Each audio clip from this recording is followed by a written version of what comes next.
Ça y est les amis, on vient de passer le cap des 1000 premiers abonnés en 4 mois jour pour jour, en partant de zéro et de manière totalement organique, c'est-à-dire que ce sont vos likes, vos commentaires, vos abonnements, vos recommandations sur les réseaux sociaux et vos partages qui ont simplement permis de donner de l'attention à mon contenu dans le fond comme dans la forme. Et pour ça, je vous remercie parce que vous êtes les premiers et les premières. Et je me souviendrai des personnes qui soutenaient à ce moment-là quand évidemment cette chaîne aura pris un certain volume. Je ne l'ai pas sponsorisé. Je n'ai pas sponsorisé les contenus ou la chaîne alors que nous mettons des milliers d'euros sur différentes marques aujourd'hui. J'aurais pu le faire mais j'ai refusé.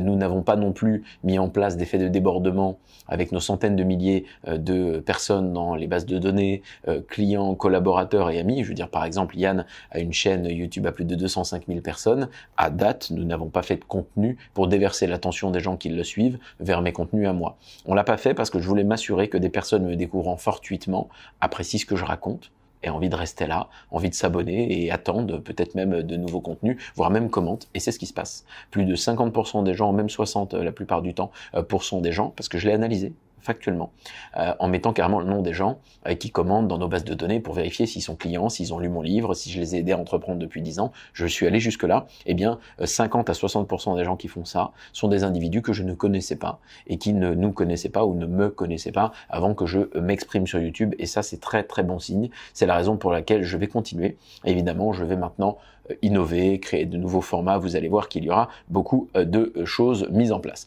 Alors je regarde mon écran parce que je vous ai promis une foire aux questions, on l'a fait en 3-4 fois, je sais plus, parce qu'il y a des gens qui me posaient des questions en privé le lendemain. Donc j'ai remis le sticker à chaque fois, j'ai mis des couleurs différentes, c'était marrant. Mais vous m'avez posé tout un tas de questions, il y a pas mal de gens qui ont posé plusieurs questions d'ailleurs, et je vais y répondre en moins d'1 minute pour chaque question. Challenge complexe pour moi, vous savez que sur cette chaîne, ou si vous ne le savez pas et vous le découvrez, c'est la chaîne où on contextualise. L'objectif, c'est d'élever le niveau de conscience qu'on a de soi-même, des autres et du monde. Donc je ne partage pas des conclusions dogmatiques ou universalistes, non. J'essaie de partager des mécaniques de réflexion pour vous rendre un peu de libre arbitre et vous aider à avoir du discernement sur des choses que vous croyez être vraies, qui ne le sont peut-être pas, et c'est toute la mission de ma vie, puisque je fais ça tout le temps, que ce soit sur YouTube, en écrivant un livre, ou en aidant les gens à entreprendre, quel que soit le levier, c'est ma façon de voir les choses. Donc très dur pour moi de ne pas donner du contexte, de ne pas faire des disclaimers, de ne pas vraiment avoir le temps de la pédagogie, mais je vais quand même me livrer à l'exercice quand je le pourrai, et on va éviter les digressions trop nombreuses qui sont, vous le savez, monnaie courante sur cette chaîne. C'est un de mes traits de caractère. Allez, je vais commencer tout de suite, droit au but. Première question, quel est l'élément numéro 1 qui te donne cette lecture objective et ce recul sur les choses ? Je le fais en direct les gars, je couperai pas, hein. Je les ai lus vite fait mais j'ai pas préparé, sinon vous verriez un script. Je pense que c'est l'expérience, hein. Lecture objective et ce recul sur les choses. Ouais, c'est ça. Il y a pas de, parce que peut-être tu me demandes, je sais pas moi, une formation, un truc ou non, j'ai vu tellement de gens en fait que j'ai compris que rien n'est vrai, tout est contextuel. Je veux dire, d'une culture à l'autre, une situation identique, elle peut être pas du tout prise de la même manière. Donc c'est intéressant ça. Et ça m'a amené à ne pas être systématique, tu vois. À me dire, attends, prends du temps, analyse les situations, prends pas juste une info parce qu'on te la donne. Et surtout, j'ai vu tellement de monde que j'ai vu que les êtres humains mentent. Les êtres humains en rajoutent. Les êtres humains ne sont pas fiables. Et quand je dis les êtres humains, c'est les êtres humains. Je m'exclus pas. Je ne dis pas être 100% parfait, etc. Non, je suis comme tout le monde. J'essaie d'être une meilleure version de moi-même un peu tous les jours. Je pense que le combat, on le mène contre soi-même. Et j'essaie d'éviter les erreurs de mes pairs, PIRS, ou d'ailleurs de mon père tout court, c'est autre chose. Mais j'essaie d'être assez exemplaire. Mais ça veut pas dire qu'on est parfait. On est tous perfectibles. Nul n'est omniscient et nul n'est idéalement constitué. Donc voilà, j'ai compris que il n'y avait pas vraiment de réalité ancrée dans le marbre. Une loi, elle a été créée par des hommes dans un contexte donné, donc elle peut changer, elle n'est pas sortie d'un nuage. En fait, tous les sujets, je peux adresser tous les sujets. De fait, ça m'amène à toujours remettre en question les choses, à prendre du temps, et c'est pour ça sur cette chaîne d'ailleurs que je partage des mécaniques de réflexion, que j'essaye d'être le plus objectif possible. Deuxième question. Je suis sûr que si tu te présentais un jour, tu pourrais être président. Tu y penses? C'est flatteur, merci pour l'ego. Alors, la première fois qu'on m'a dit ça, c'était il y a à peu près 9 ans. J'avais fait un post Facebook d'ailleurs pour parler de légitimité, c'était intéressant. La réponse, j'allais dire oui et non. Non, je n'y pense pas. Mais oui, parce qu'en fait, c'est tellement devenu un running gag autour de moi que les personnes me relancent souvent pour ça, que j'ai en tête le fait de pouvoir exercer des capacités de leadership qui sont naturelles et développées avec le temps. Hein, c'est-à-dire d'avoir le charisme, de dire oui, de dire non, d'accompagner les gens quand il le faut, une certaine fermeté tout en ayant la souplesse nécessaire quand il le faut aussi.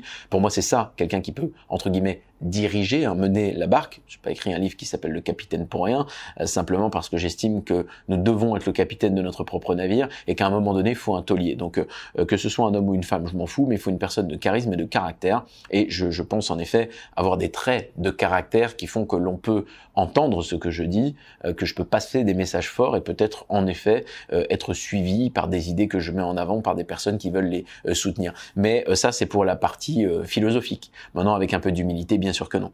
Bien sûr que non, parce que je n'ai pas les compétences géopolitiques pour ça, parce que je n'ai pas le savoir ou la culture nécessaire pour pouvoir donner l'appareil ou la réponse à des personnes avec lesquelles je pourrais débattre, par exemple. Voilà, la moitié des arguments qu'ils avanceraient, je n'aurais pas les éléments et les datas dans mon esprit pour pouvoir lutter contre ça, donc ça me ferait manquer d'arguments et ça ne fonctionnerait de toute façon pas. Et de toute façon, je n'aime pas la structure politique actuelle. Ça n'est pas une critique d'un côté ou de l'autre, parce que je sais qu'on est très binaire en France, hein. Blanc, noir, homme, femme, droite, gauche. J'en ai rien à foutre de ça, je vous parle de la structure même. Un président actuellement, il arrive, il met 1 an et demi à déconstruire ce que celui d'avant il a fait et à comprendre pourquoi il est là. Après, il met 1 an et demi à essayer d'imposer 2-3 de ses idées, mais entre-temps, t'as des élections régionales, t'as tout qui foire, et puis t'as 2 grèves, donc ça marche pas. Et puis après, il met 1 an et demi à préparer la campagne d'après, donc au final, il fait rien pour la France. Ça m'emmerde. Donc, peu importe comment vous nommez ça, moi, si un jour on me demandait une telle chose, d'abord j'ai des capitaux, donc j'ai pas besoin d'argent, on m'en donnera pas. Mais par contre, ce que je veux, c'est qu'on me laisse 50 ans, et là, je discute. Vraiment, je suis capable de changer toute ma vie pour ça d'ailleurs, si on me demandait ça. On me dit c'est bon, on te donne les rênes jusqu'à ce que tu aies plus de discernement. On te fait passer un examen tous les ans pour voir que tu sois encore un peu logique. Et si tu n'arrives plus à raisonner, ça peut arriver, hein. Pathologie mentale, dégénérescence, etc. Eh bien t'arrêtes. Mais qu'on me laisse un peu de temps. Parce que vous le savez, ça marche pas. Je veux dire, on met en place des trucs, 3 semaines après on les coupe, on annule. Enfin, il y a aucune décision qui est prise. On est dans un ventre mou et dans un entre-deux, d'ailleurs, qui conduit à la radicalité, qui peut-être est parfois nécessaire sur certains sujets, même si, comme tout en fait, hein. Voilà, on tranche dans le vif et au final, on est obligé de faire des trucs qui vont faire du mal peut-être à certaines personnes qui méritaient pas, mais d'un autre côté, ces personnes-là ont encensé un environnement, un écosystème politique dans lequel, voilà, on est dans la demi-mesure permanente et donc au final, on paye le prix de cette instabilité, de ne prendre de décisions sur rien, de n'avoir le droit d'être pragmatique en aucune situation, hein, on n'a plus le droit d'appeler un chat un chat. Eh bien, je pense qu'on va payer ce prix-là. Et oui, théoriquement, si on est en digression philosophique, j'y penserais au conditionnel si on me donnait quelques décennies, mais pas si on me donner un quinquennat avec des gens qui attendent plus d'un être humain qu'il fasse pour 65 millions de personnes plutôt qu'elles sont capables de faire ce qu'elles sont capables de faire pour elles-mêmes. Non, moi j'aime la notion de responsabilité un peu trop, donc ça ne m'irait pas du tout. Troisième question. Je pose plusieurs questions, j'espère que ça ne t'embête pas. Ça t'embête pas. Déjà, tu vas bien. Ah oui, merci, j'ai vu que tu avais posé plusieurs questions. Alors, non, ça m'embête pas, au contraire. Et par contre, merci de demander comment ça va. C'est tout bête, mais quand on a une posture, quand on a une figure d'autorité, quelle qu'elle soit, qu'on communique, qu'on est dans la pédagogie ou la performance, parce que vous savez que c'est une thématique qui m'est chère, les gens pensent que vous êtes exempt de tout problème, que vous n'avez pas de difficultés dans la vie. En fait, si, j'en ai, c'est juste que je suis quelqu'un de cohérent. Hein, c'est-à-dire qu'un bon capitaine, il tient la barre même dans la tempête. Et je vais bien parce que dans la tempête, je maîtrise les bases. Je sais dans quelle direction je vais. Je sais maîtriser mon navire. Donc c'est pas agréable. Ça m'arrive d'être fatigué, ça m'arrive d'être énervé, ça m'arrive de passer de mauvais moments et des mauvais cycles. Mais je suis cohérent, donc je suis toujours épanoui dans les cases que j'adresse. Et l'épanouissement dans chaque case additionnée, pour moi, c'est ma définition du bonheur. On en a tous une, elle est singulière, mais en tout cas, c'est ce qui fait que je suis quelqu'un qui va toujours bien. Mais maintenant, ce que je ne faisais pas avant, quand je suis un peu crevé ou acculé par quelque chose, je le dis à mes amis quand ils me demandent, plutôt que de répondre le « ouais, tout va bien, je suis à fond », parce qu'en fait, ça tronque un peu les relations et l'empathie qu'ils pourraient avoir de me comprendre, d'être moins exigeant, de soutenir, de donner un coup de pouce, n'arrive jamais si je me présente comme Terminator. Donc mes amis m'ont beaucoup aidé, je les remercie d'ailleurs pour ça, mes proches aussi, à ne pas hésiter à dire quand ça n'allait pas. Et maintenant, je le dis librement, donc je ne suis pas dans la complainte, je suis toujours dans la démarche de solutionner les problèmes, pas seulement de les énoncer, mais maintenant, je me permets d'en parler quand je peux. Quel produit Green Bull utilises-tu? GB, c'est Green Bull. Dans quoi investis-tu? Alors, ça va être un peu long ça.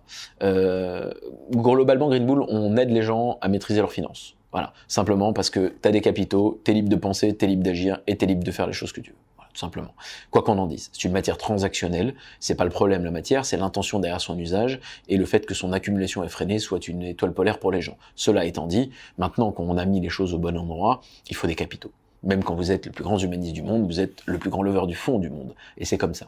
Donc maintenant que vous avez compris la mission, on a plusieurs filiales. Une dans les assurances, on a une deuxième qui est un organisme de formation, Calliope, qui permet d'aider les gens à entreprendre et investir. Et on a une filiale technologique qui permet de déployer des solutions, applications, logiciels pour aider les gens à adresser l'investissement à moyen ou à long terme sur les marchés financiers. Et systématiquement, on donne un accompagnement en 3 étapes. Un accompagnement éducatif avec des formations, des contenus informatifs qui permettent d'évoluer son niveau de connaissance sur la thématique pour éviter de faire des conneries en fait.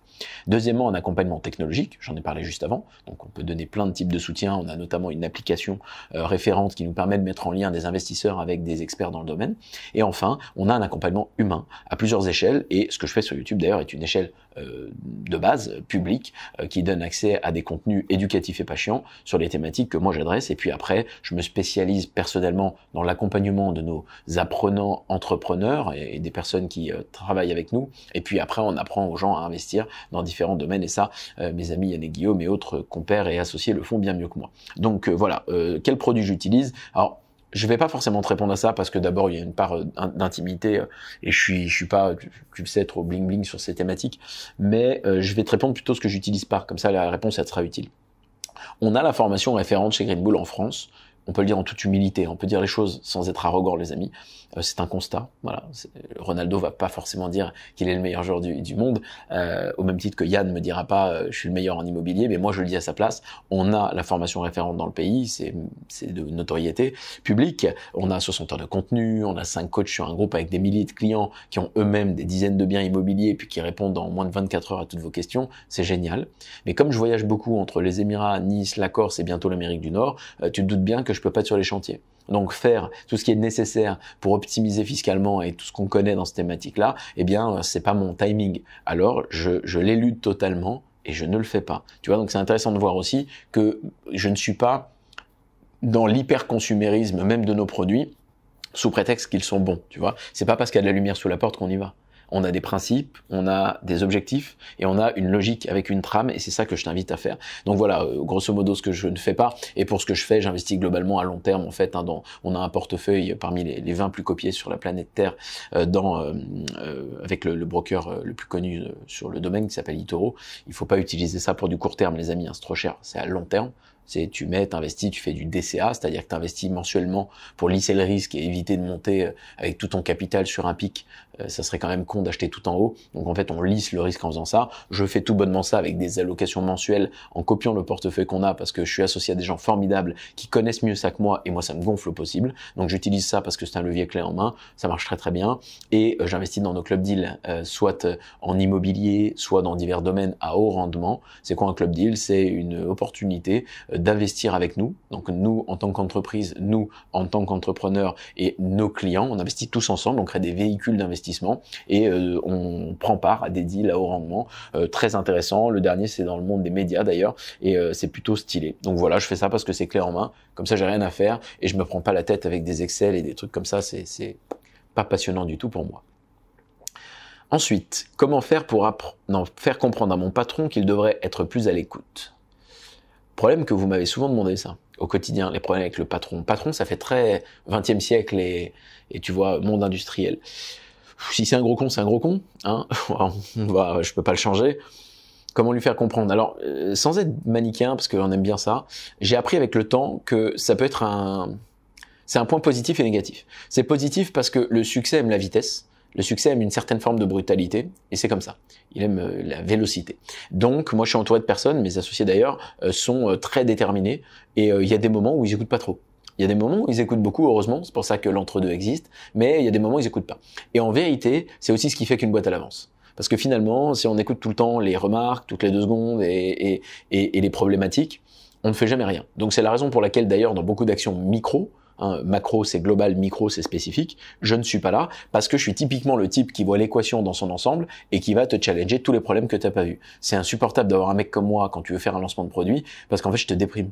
Donc, je ne me mets même pas, enfin, personne ne voudrait de moi dans ce genre de meeting-là, mais de toute façon, je ne m'y mets pas et je refuse lorsqu'on me demande parce que je suis conscient de moi-même. Donc voilà, clairement, on a des moments où on communique, des moments où on communique pas. Par contre, j'ai aussi la chance d'être à côté de personnes qui écoutent les retours utilisateurs, les retours des investisseurs, les retours des actionnaires, les retours des clients et des collaborateurs salariés, puisque c'est de ça dont tu parles. Bien évidemment que c'est important. Un entrepreneur qui a l'ego de croire que ce qu'il fait est bon sous prétexte qu'il y a de la dynamique, c'est quelqu'un qui va se planter. Ça, c'est, tu vois, c'est l'erreur des taxis qui pensent que ça sera éternel parce que ça fonctionne.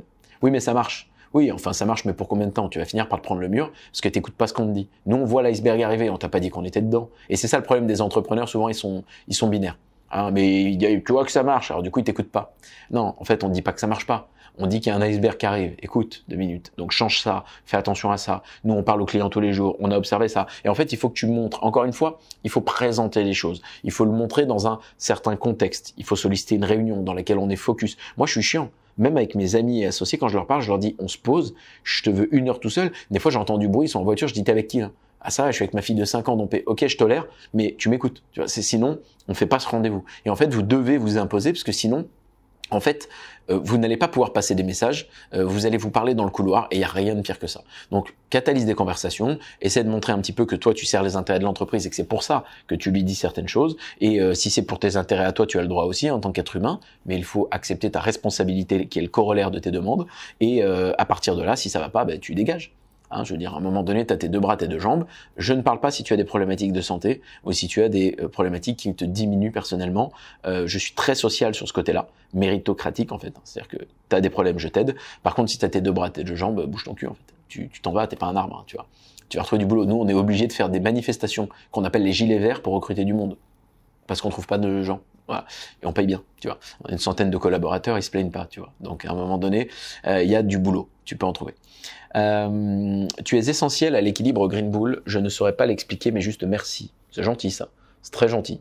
Ça me va droit au cœur. Ben voilà, c'est moi qui te remercie. Et je pense qu'on l'est tous. Ensemble, on va plus loin. D'ailleurs, Together we achieve more. Ensemble, on réalise plus de choses. C'est le slogan de la boîte. Donc ça me touche que tu dises ça. Mais nous avons besoin les uns des autres et je ne serais rien à la fois sans toutes les personnes magnifiques qui travaillent dans le groupe, surtout les 6 associés fondateurs qui sont vraiment incroyables, chacun à leur rôle, et puis chacun des collaborateurs, chacune des collaboratrices, chacun des clients, chacun des affiliés, bref, peut continuer toute la nuit, chacun des actionnaires, en fait, chaque personne participe à cette équation. Mais je te remercie de parler d'équilibre, parce que ça le définit, et en effet, j'espère en faire partie et faire les choses bien. Oui, je me bats contre le capitalisme malsain, et donc en vertu d'un capitalisme sain, je pense que c'est possible. Quand j'ai faim, on me vend à manger, il n'y a rien de malsain là-dedans, l'offre et la demande, voilà. Encore une fois, c'est pas le méchant capital, non, c'est l'usage effréné, insensé, et les mauvaises intentions qui sont un problème. Tu vis à Dubaï maintenant, Boro. Entre Dubaï, Nice, et un peu en Corse, et bientôt l'Amérique du Nord, ouais. Parce que, alors nous on a 3 filiales, enfin la maison mère on l'a laissée en France. Ah c'est intéressant cette question, je vais répondre comme ça. Parce que les gens ils voient l'évasion, le truc, c'est à cause des influenceurs. Nous on a une filiale ici, mais la maison mère elle est en France, les 3/4 des employés sont en France. Voilà, un peu plus de 70 personnes. On a une filiale en Suisse pour les investissements que l'on fait, et la filiale technologique qui est ici. Parce que tu as 2 à 3 heures d'avance sur l'Europe, la time zone, parce que tu es à côté de l'Inde, etc. C'est pas pour rien que tout le monde vient là. Il n'y a pas que le stimulus, le stimulus, excusez-moi il est tard, pour le côté fiscal. Hein. Il y a d'autres places en Europe fiscalement très intéressantes. On pourrait être à Malte, on pourrait être, je sais pas, en Irlande. Voilà, on pourrait être dans un autre paradis fiscal. Non, on est ici parce qu'il y a aussi une logique, il y a une dynamique et ça marche plutôt bien. Donc voilà, moi je me balade pas mal entre les 3 zones, parce que d'abord c'est la vie que je voulais, c'est la vie que je veux tout court, et ça marche plutôt bien d'ailleurs, je bénéficie, je profite de tout ce qu'il y a de bon dans chaque endroit, et je donne le meilleur de moi-même à chaque endroit, c'est ma philosophie. Tu parles pas trop du perso, couple, revenu, problème, une raison particulière. Alors, ouais, c'est vrai que j'en parle pas trop. Raison particulière, l'intimité, c'est peut-être la culture... c'est peut-être le côté corse, je sais pas, tu vois, le truc un peu, l'intimité, l'humilité, je sais pas. C'est peut-être ça. Avec le temps, j'ai quand même pas mal réfléchi à ce que je partage et ce que je communique. Je suis pas bling bling. Je n'aime pas être perçu pour ce que je représente théoriquement ou pour ce que je possède, mais pour ce que je suis. Donc je mets en avant mes valeurs, c'est pour ça que tu vois pas de montre, etc. C'est pas que c'est mal, d'ailleurs pour moi c'est le seul bijou de l'homme, j'adore ça. Mais pendant notamment les premières années là de communication et à fortiori sur YouTube, je veux vraiment m'assurer à 360 degrés que quand je suis pas là, avant que j'arrive, quand je repars, quand je suis en présence, quand je tourne le dos, peu importe, que tu parles de moi pour ce que je suis, même si tu me détestes, mais pas pour ce que j'ai, tu vois. Donc c'est pour ça que je parle pas trop de tout ça. Même couple, bah c'est très intime en fait, donc c'est vrai que je partage pas, les gens imaginent plein de choses, mais parce que ça nous regarde nous. Et les problèmes, si, alors je partage de temps en temps, mais en fait, si tu veux, je pense qu'il n'y a pas de vocation à se plaindre, tu vois. Je vais partager un truc si c'est utile. Un challenge, et je vais t'expliquer comment je l'ai surmonté. J'en parle dans mon livre, par exemple. Moi, dans mon livre, je t'explique quand le premier, le capitaine, je t'explique que j'ai eu un genou à terre, que je me suis retrouvé sans le sou. Alors, je gagnais relativement bien ma vie avant, comment j'ai remonté la barre. Enfin, c'est vraiment, c'est littéralement biographique, en fait. Hein. C'est un parcours personnel que je te partage parce que mon expérience personnelle, c'est mon arme à moi. C'est pas les diplômes, c'est pas toutes ces choses-là. Voilà, c'est pour ça que je le fais dans mon livre ou dans les vidéos. Mais c'est vrai que si tu fais référence à Instagram, je risque pas de vous partager mes problèmes sur Insta. Comment gérer la pression politique actuelle et les conflits que ça peut entraîner? C'est la même merde en ce moment. Mais en fait, encore une fois, je pense que c'est éternel. Gérer, c'est pas à moi de répondre à ça. Gérer, honnêtement, il faut faire ce qu'on peut à son échelle. Arrêter de se laisser culpabiliser. Tu n'as pas le poids que tu crois avoir. Tu ne vas pas sauver les lamentins. Tu ne vas pas résoudre le problème du plastique, même en faisant le tri. Parce que ce que tu tries, il y a que 20% qui est traité dans ce pays, au passage. Je peux continuer toute la nuit. En fait, le problème, c'est qu'on culpabilise les gens. Tu vois, quand je vois des gens me dire, ah, t'es sur Amazon, tu vends pas ton livre ailleurs, en librairie, tu sais, c'est très mignon. En fait, c'est toi que tu punis. T'as cru quoi, toi? T'as cru que t'allais arrêter Amazon de faire de l'argent? Tu t'es pris pour qui? Donc c'est toi que tu punis. Je vais t'expliquer ma thèse là-dessus. Parce que oui, mais mon Dieu, Amazon, le méchant Amazon. Alors attends, Amazon, ils embauchent des dizaines et des dizaines de milliers d'êtres humains, donc ils font vivre des familles quand même, en grand nombre. Ils amènent la connaissance à travers des bouquins, dans des foyers, en moins de 24 ou 48 heures. C'est quand même plutôt pas mal. Ils ont du coup participé à cette démocratisation de l'accès à l'information. Je veux dire, c'est comme les GAFAM, on va critiquer Facebook, on va critiquer les réseaux sociaux. Je peux l'entendre, mais bon, à un moment donné, le champion du monde de javelot en 2016, c'est un type qu'on appelle YouTube Man. Il a appris à lancer du javelot grâce à la connexion dans une petite ONG cybercafé qui avait à 350 km de Nairobi, au Kenya, et il a appris à lancer le javelot sur Internet avec des tutos, tu vois. Alors finalement, est-ce que tout est bien ou tout est mal? Non, c'est pas ça le monde en fait. Et c'est le but de cette chaîne d'ailleurs. Voilà, il faut juste un tout petit peu d'équilibre et tout n'est pas bien ou mal. Donc voilà, quand quelqu'un me parle d'Amazon, j'ai une autre thèse. Je dis écoute, si tu achètes ce putain de bouquin, si tu te développes personnellement et mentalement, que tu fais des actions qui sont la conséquence de cet apprentissage que tu as fait, parce que sinon ça sert à rien. Lire pour lire, garde tes sous. Et que du coup tu te développes assez pour avoir du levier et ensuite tu combats les choses et les causes que tu crois être justes, là c'est bien. Mais il te faut du levier. Seulement là, tu te punis, tu te formes pas, tu élèves pas ton niveau de conscience et au final, eh bien, tu te retrouves bêtement à stagner, à n'avoir aucun résultat et à être idéalement en train de te punir toi-même en croyant que tu punis un géant qui ne sent même pas le fait que tu achètes à droite et non pas à gauche. Voilà. Donc, je suis assez rude là-dessus parce que je te demande d'avoir du pragmatisme, de ne pas te laisser culpabiliser par des pensées complètement décontextualisé. Il y a des pays qui font des choses très graves et en effet, j'entends que nous ayons envie que ces individus fassent des efforts avant de nous demander d'en faire à nous quand on fait 0,2% des problèmes qu'ils causent eux. Voilà, donc c'est aussi le problème de la géopolitique mondiale.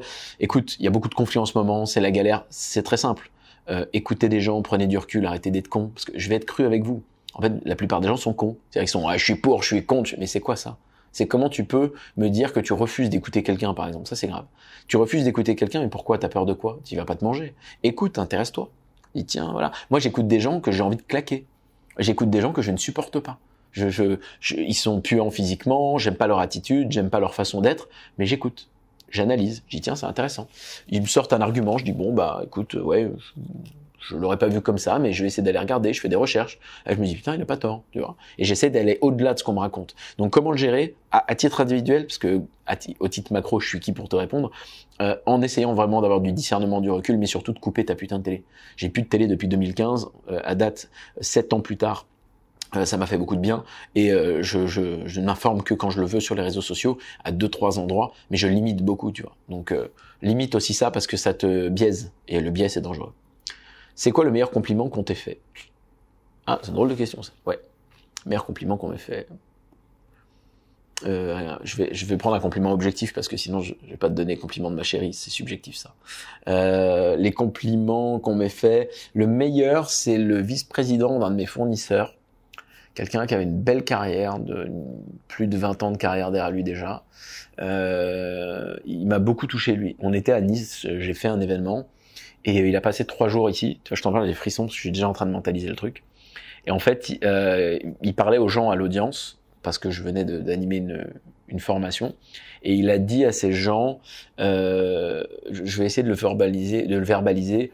En gros, il a exprimé les choses en disant à l'audience, ce type a le corps d'un sportif de 30 ans, parce que j'avais cet âge-là à ce moment-là, mais la sagesse d'un homme de 70. Et ça ma mère, ça lui a mis les larmes aux yeux, elle était au premier rang et tout. Non, c'était assez intense. Et ça, c'est un compliment incroyable pour quelqu'un comme moi, qui se bat, non pas pour être perçu comme quelqu'un de parfait, parce qu'on pourrait croire ça, mais comme quelqu'un qui essaye de faire attention à ses actes, à ses mots, qui essaye d'être, même s'il est rude, juste, et qui s'efforce de pas manquer de respect aux gens, en fait. Et je suis très heureux de n'avoir aucune casserole. Voilà, j'ai des choses que je me reproche moi parce que j'aurais fait autrement dans la forme, mais dans le fond, je parle d'intention. Il y a personne qui peut dire rien, a fait ci, il a fait ça, rien. Pas une femme, pas un ami, pas un collaborateur, rien. Et personne n'osera d'ailleurs, parce que quand tu mérites pas, ça se produit pas. Voilà. Donc c'est ça le meilleur compliment qu'on m'ait fait. Et ça me, tu vois, fait plaisir de me remettre un petit peu là-dedans, parce que c'était un beau moment et que c'était plutôt chouette. Alors, comment t'es venue ton inspiration pour ton deuxième livre? Comment t'es venue ton inspiration pour ton deuxième livre? Ah, j'en parle dans le livre, j'en parle dedans, et dans la vidéo d'ailleurs suivante à celle-ci, ou précédente, on verra. Le catalyseur, ça a été le constat des gens qui me parlaient et qui n'arrivaient pas vraiment à mettre des mots quand je leur parlais de valeurs, d'objectifs. Il y avait une espèce de, tu sais, c'était impalpable en fait. Les gens, c'était pas concret pour eux. Ils avaient du mal. Donc j'ai dit tiens, il faut que je leur parle des briques. On est constitué de briques dont on n'a jamais rien décidé. On m'a jeté de l'eau sur la gueule quand j'avais 2 ans. On m'a dit tiens, t'es baptisé. Ah, ça veut dire que de génération en génération, c'est comme ça qu'on transmet une croyance qu'on appelle la religion. Attention, je respecte tout le monde. Je parle moi en mon nom là. Bah moi je comprends pas. J'ai fait aucun chemin spirituel personnellement, donc sur 100 générations, il y a personne qui a rien checké, mais ça dirige le monde à bien des égards. En tout cas, moi, ça me dérange, donc je l'ai challengé. Je dis pas que j'ai pas de conviction personnelle ou ésotérique, elle me regarde, mais je te dis que je le challenge. Par exemple, la ville dans laquelle t'es né, t'as rien choisi. La famille dans laquelle t'es né. Il y a des gens dans ta famille qui ne seraient même pas tes amis, ou encore moins même tes collègues, si tu avais le choix. Mais ils sont au quotidien près de toi. Tu vois ce que je veux dire? Et en fait, je t'aide à faire ça dans ce livre-là, et j'avais besoin de le dire aux gens parce que on me posait des questions en privé, et vous le faites tous les jours, sur Instagram notamment, je suis assez actif sur cette plateforme-là, je l'aime bien. En fait, à chaque fois, j'avais envie de vous répondre la même chose. Donc j'ai dit, je vais mettre ça dans un livre, tout simplement. Le Capitaine, c'est plus mon parcours de comment j'ai redressé la barre, comment j'ai réparé ma boussole pour trouver des choses pragmatiques à faire. Et vraiment, je suis heureux des centaines et des centaines de retours que j'ai. Vraiment, ça veut dire qu'il vous parle. Mais il était relativement autobiographique. Celui-ci, Les Moussaillons, est aussi basé sur mon expérience personnelle. Et d'ailleurs, les 4 prochains livres le seront aussi. C'est ma base de données à moi, donc je te vends pas des théories, je te vends ce que j'ai vécu et ça vaut ce que ça vaut. Et du coup, je l'ai écrit plutôt pour t'aider à te poser des questions vraiment concrètes, tu vois, et redresser la barre. Ensuite, j'ai vu une vidéo d'Hugo Décrypte qui fait de l'information et de l'actu. Je trouve que c'est plutôt bien, c'est succinct, c'est rapide. Et je crois que c'était fin janvier ou début février 2021. Il a fait une vidéo sur la détresse des jeunes. Et en fait, cette vidéo, elle m'a frappé. J'étais peut-être dans un moment un peu plus ouvert, je sais pas. Bref, ça m'a touché. Alors, des gamins qui faisaient des vocaux, qui étaient en pleurs, j'avais envie de leur dire, mais tu sais, j'avais envie de serrer le poing et de les amener avec moi, courir, faire quelque chose, comprendre que l'action, c'est le meilleur antidépresseur du monde, comprendre que la vie est faite de cycles, que ce que tu vis, c'est peut-être un élément qui va te propulser derrière, et c'est pas juste une belle phrase d'un mec privilégié. Non, c'est la réalité. C'est qu'à un moment donné, la vie, elle est peut-être rude, mais elle t'offre d'autres opportunités. C'est pas le cas pour tout le monde. J'entends bien qu'il y a des gens qui, à la loterie de la vie, perdent et malheureusement ont beaucoup moins de chance. Mais si t'as tes 2 bras, tes 2 jambes, j'ai toujours ce fondement quand je parle, eh bien, dans ce cas-là, clairement, t'as pas d'excuse. Donc j'avais envie de leur tendre un peu la main, et ça a été l'un des catalyseurs. Voilà, donc c'est pour ça que je l'ai écrit. Comment faire? Comprendre, ça j'ai déjà lu, tac. Ah bah c'est bon, alors ça on les a lus, maintenant on passe aux suivantes. Il y en a plein de couleurs là. Alors, Un événement de prévu pour les 1000 chanceux. Non, on fait pas d'événements pour l'instant, j'en fais pas. C'est vrai que ça fait longtemps, vous me manquez, hein. J'ai quand même animé plus de 500 conférences dans ma vie, donc ça me manque d'être au contact des gens. Puis la scène, c'est cool quand même. Il y a un espèce de, je sais pas, il y a un truc assez sympa d'énergie qui se passe, transfert. Enfin, moi, j'adore ça. Voilà. Mais non, pas d'événement. Désolé, mais on fera des trucs dans l'année, mais pas pour ça. Puis en plus, c'est un milestone intéressant. Mais c'est pas non plus un peu d'humilité. Nous sommes des bébés encore. Quand les résultats tardent à arriver, comment arbitrer entre persévération et abandon? Tu veux dire entre le fait de persévérer, la persévérance et l'abandon. C'était mignon ça, persévération. Comment faire quand les résultats tardent à arriver pour arbitrer? C'est pas compliqué. Assure-toi que tu fais des choses qui fonctionnent et que tu observes fonctionner autour de toi. Ces trucs de ne lâche jamais, ou tu vois, toutes les phrases de... J'attaque beaucoup le dev perso, je sais, mais toutes ces phrases-là de never quit, etc., c'est débile. Bien sûr, il faut que tu quittes, en fait. Et il faut que tu quittes au bon moment. Alors tu vas me dire, oui, justement, Dompé, c'est quoi le bon moment? Tu le sauras, tu auras des indicateurs. Quand ce que tu fais, c'est toujours la même chose, ça marche jamais, change à minima ce que tu fais. Je t'ai pas dit de changer ton business, je t'ai pas dit de changer ton sport, je t'ai pas dit... Non, mais change l'angle d'attaque. Entraîne-toi le soir alors que tu le faisais le matin. T'as un business, je sais pas, moi tu vends des lunettes, bon bah essaye de changer la couleur des lunettes. Essaye de changer le prix, double-le, divise-le par 2, j'en sais rien. Tu vendais sur un site, essaie d'aller sur un marché. Tu vois, je suis très grossier là, mais persévérer, c'est ça. C'est l'angle d'attaque, la voile, tu changes un peu parce qu'il y a des problèmes sur la mer, mais tu continues d'aller, tu gardes le cap, tu continues d'aller dans la direction. Ça, c'est persévérer. S'obstiner, c'est continuer d'aller bêtement dans le même sens, toute voile dehors, alors qu'on est en pleine tempête. Il y a tout qui va se déchirer, puis tu vas mourir. Voilà. Donc ça, c'est le problème. Donc en vérité, c'est pas très compliqué. C'est toi qui le sens. Il faut être cohérent. Faut pas abandonner aux premières difficultés, mais abandonner si rien ne va, ça fait du sens. Personne n'en veut de mon produit. Bon, bah arrête.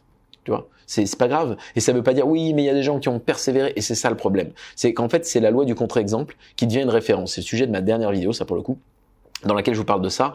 Vous faites d'un contre-exemple et d'une occurrence une récurrence ou une règle. C'est une putain de connerie, ou pire, une loi. C'est-à-dire qu'en fait, vous entendez des vidéos sur YouTube où un mec vous dit oui, j'ai persévéré, personne voulait de mon produit, je suis allé voir 500 banques, 300 éditeurs, et puis j'ai réussi, J.K. Rowling ou le mec qui a fait Squid Games par exemple, et vous êtes tellement inspiré par ça parce que ça l'est. C'est même plutôt impressionnant qu'inspirant, parce que pour le coup, ça ne vous arrivera pas. Inspirant voudrait dire que vous pouvez suivre le chemin, et ça n'est pas le cas. Et justement, vous croyez que si. Vous croyez que vous pouvez suivre le cas, quoi. Dire, ah voilà, il y a eu un type là qui a eu un succès incroyable alors qu'en fait personne ne voulait de lui. Oui, c'est 1 sur 700 millions. Hein, donc abandonne, fais autre chose. Entrepreneuriat, tu utilises ton intuition ou tu fais 100% confiance aux chiffres? Un peu des deux. Je pense qu'entrepreneur, il a une part d'intuition et d'ego, c'est normal. C'est pas malsain. Il a ses thèses et ses convictions, l'entrepreneur, et il les défend, encore heureux. Et après, ça c'est biaisé souvent. C'est des thèses, tu vois. C'est grave quand tu crois que c'est une réalité. Quand tu es intelligent, tu sais que c'est une thèse. Tu acceptes qu'elle fait partie de ton équation, mais tu sais qu'elle est basée sur des trucs pas très tangibles. Et tu fais 100% confiance aux chiffres. Oui, les KPIs, les indicateurs clés de performance, pour parler français, c'est important dans un business. Ce qui se mesure s'améliore et tu ne peux pas te rendre compte des choses que tu es en train d'adresser si tu n'observes pas objectivement les chiffres. Nous, par exemple, on a lancé un écosystème entrepreneurial, pas aussi bien qu'on aurait voulu, pour diverses raisons, on l'a analysé. On dit, bon, bah attends, on va faire appel à des coachs, des experts, on va améliorer, en fait, tu vois. Donc, ouais, pas mal les chiffres quand même. Pourtant, je suis pas très chiffre, mais quand je dis chiffres, c'est les datas, tu vois. C'est l'attention des gens. Tu vois, je t'en parlais sur la chaîne YouTube au début. Le fait que des gens soient là, me découvrent fortuitement et me parlent en privé, m'ajoutent sur Insta. Tout ce schéma, je le vois, moi, je le vis au quotidien. Bah, ça, c'est un bon signe, tu vois. Ce qu'on appelle une KPI, un indicateur clé de performance. Il faut que tu en aies à suivre. Pourra-t-on avoir des Energy Drink Green Bull avec une de tes punchlines sur la canette? Putain, c'est une sacrée idée, ça. Franchement, tu viens de lancer un plan, là. Ça peut être pas mal, hein, franchement. Tu vois pas, parce que j'en ai des punchlines, vous les connaissez. Genre, on ne vend pas un Doliprane à quelqu'un qui n'a pas mal à la tête, bam, sur une canette. On va voir si on fait un featuring avec Red Bull et on leur demande de nous faire des canettes vertes avec un taureau. C'est pas con.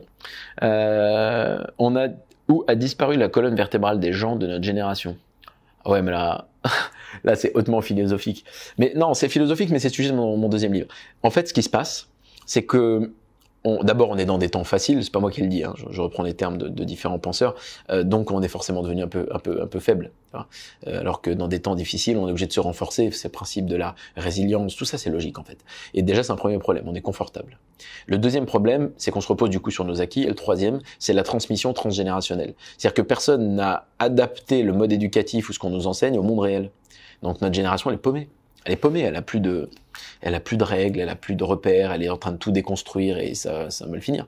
Et on peut me raconter ce qu'on veut, ça n'est pas un sens logique. Parce que moi je leur parle aux gens. C'est-à-dire qu'on peut me raconter le violon qu'on peut me raconter sur BFM. Mais la vérité, c'est que les gens, ils viennent pleurer derrière. Ils sont paumés, ils ont besoin de cette fermeté, ils ont besoin de cette ligne directrice. Donc où est-ce que ça a disparu, je sais pas. C'est la merde. Un peu, mais on va essayer de faire en sorte ensemble d'élever le niveau de conscience et peut-être qu'on arrivera à faire en sorte que quelqu'un qui tombe sur cette vidéo ou une autre était binaire, manichéen, c'est bien, c'est mal, il se dit ah oui tiens c'est intéressant, je peux peut-être penser autrement, je suis pas obligé de m'énerver, je peux écouter des propos qui me paraissent pas qui me paraissent pas normaux au départ, puis essayer de me mettre à la place de la personne, faire preuve d'empathie, truc que ces messieurs ont un peu de mal à faire en principe, c'est pas vraiment naturel chez nous, voilà donc j'espère que ça va le faire. Yes, ah, je la mets tiens celle-là. Parce que c'est ma maman. Elle a mis yes, ça me plaît ça. Toujours là, c'est le premier soutien à la maman. Les amis, oubliez jamais ça. À quand un événement sur Nice Carrosse avec les actionnaires, élèves et formateurs?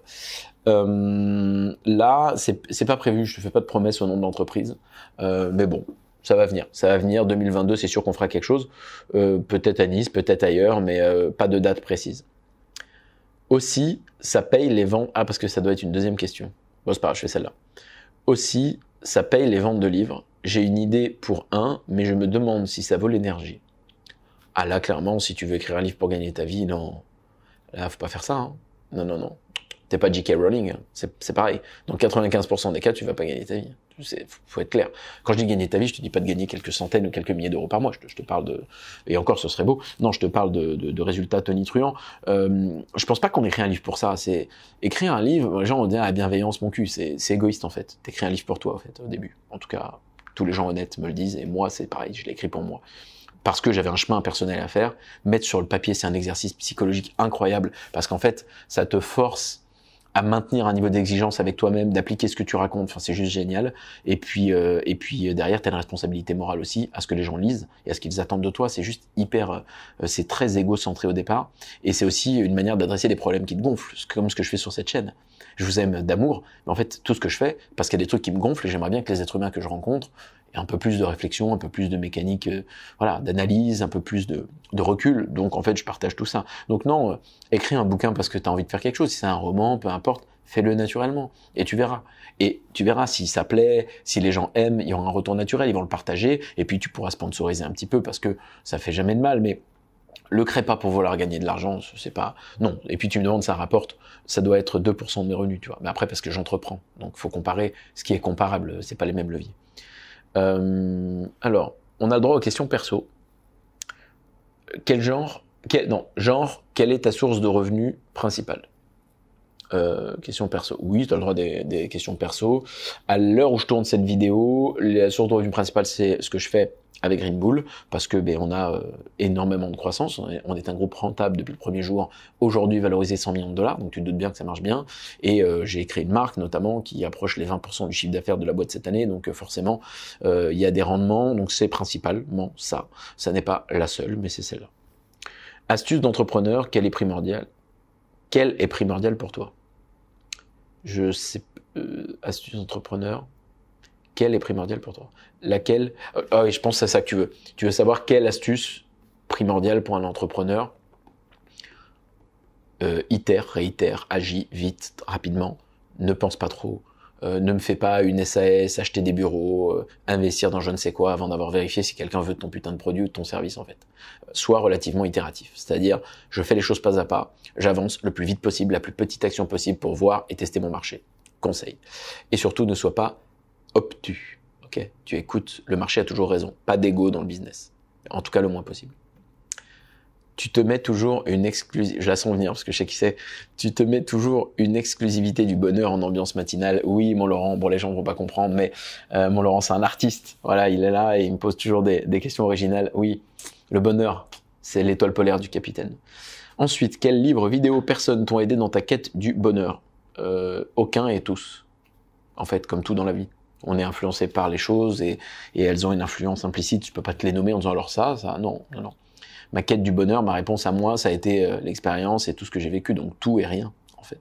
Voilà, de comprendre que il fallait que je sois cohérent pour être quelqu'un d'heureux en toute situation, non pas dans l'obtention des résultats, mais sur le chemin. Ça marche plutôt bien.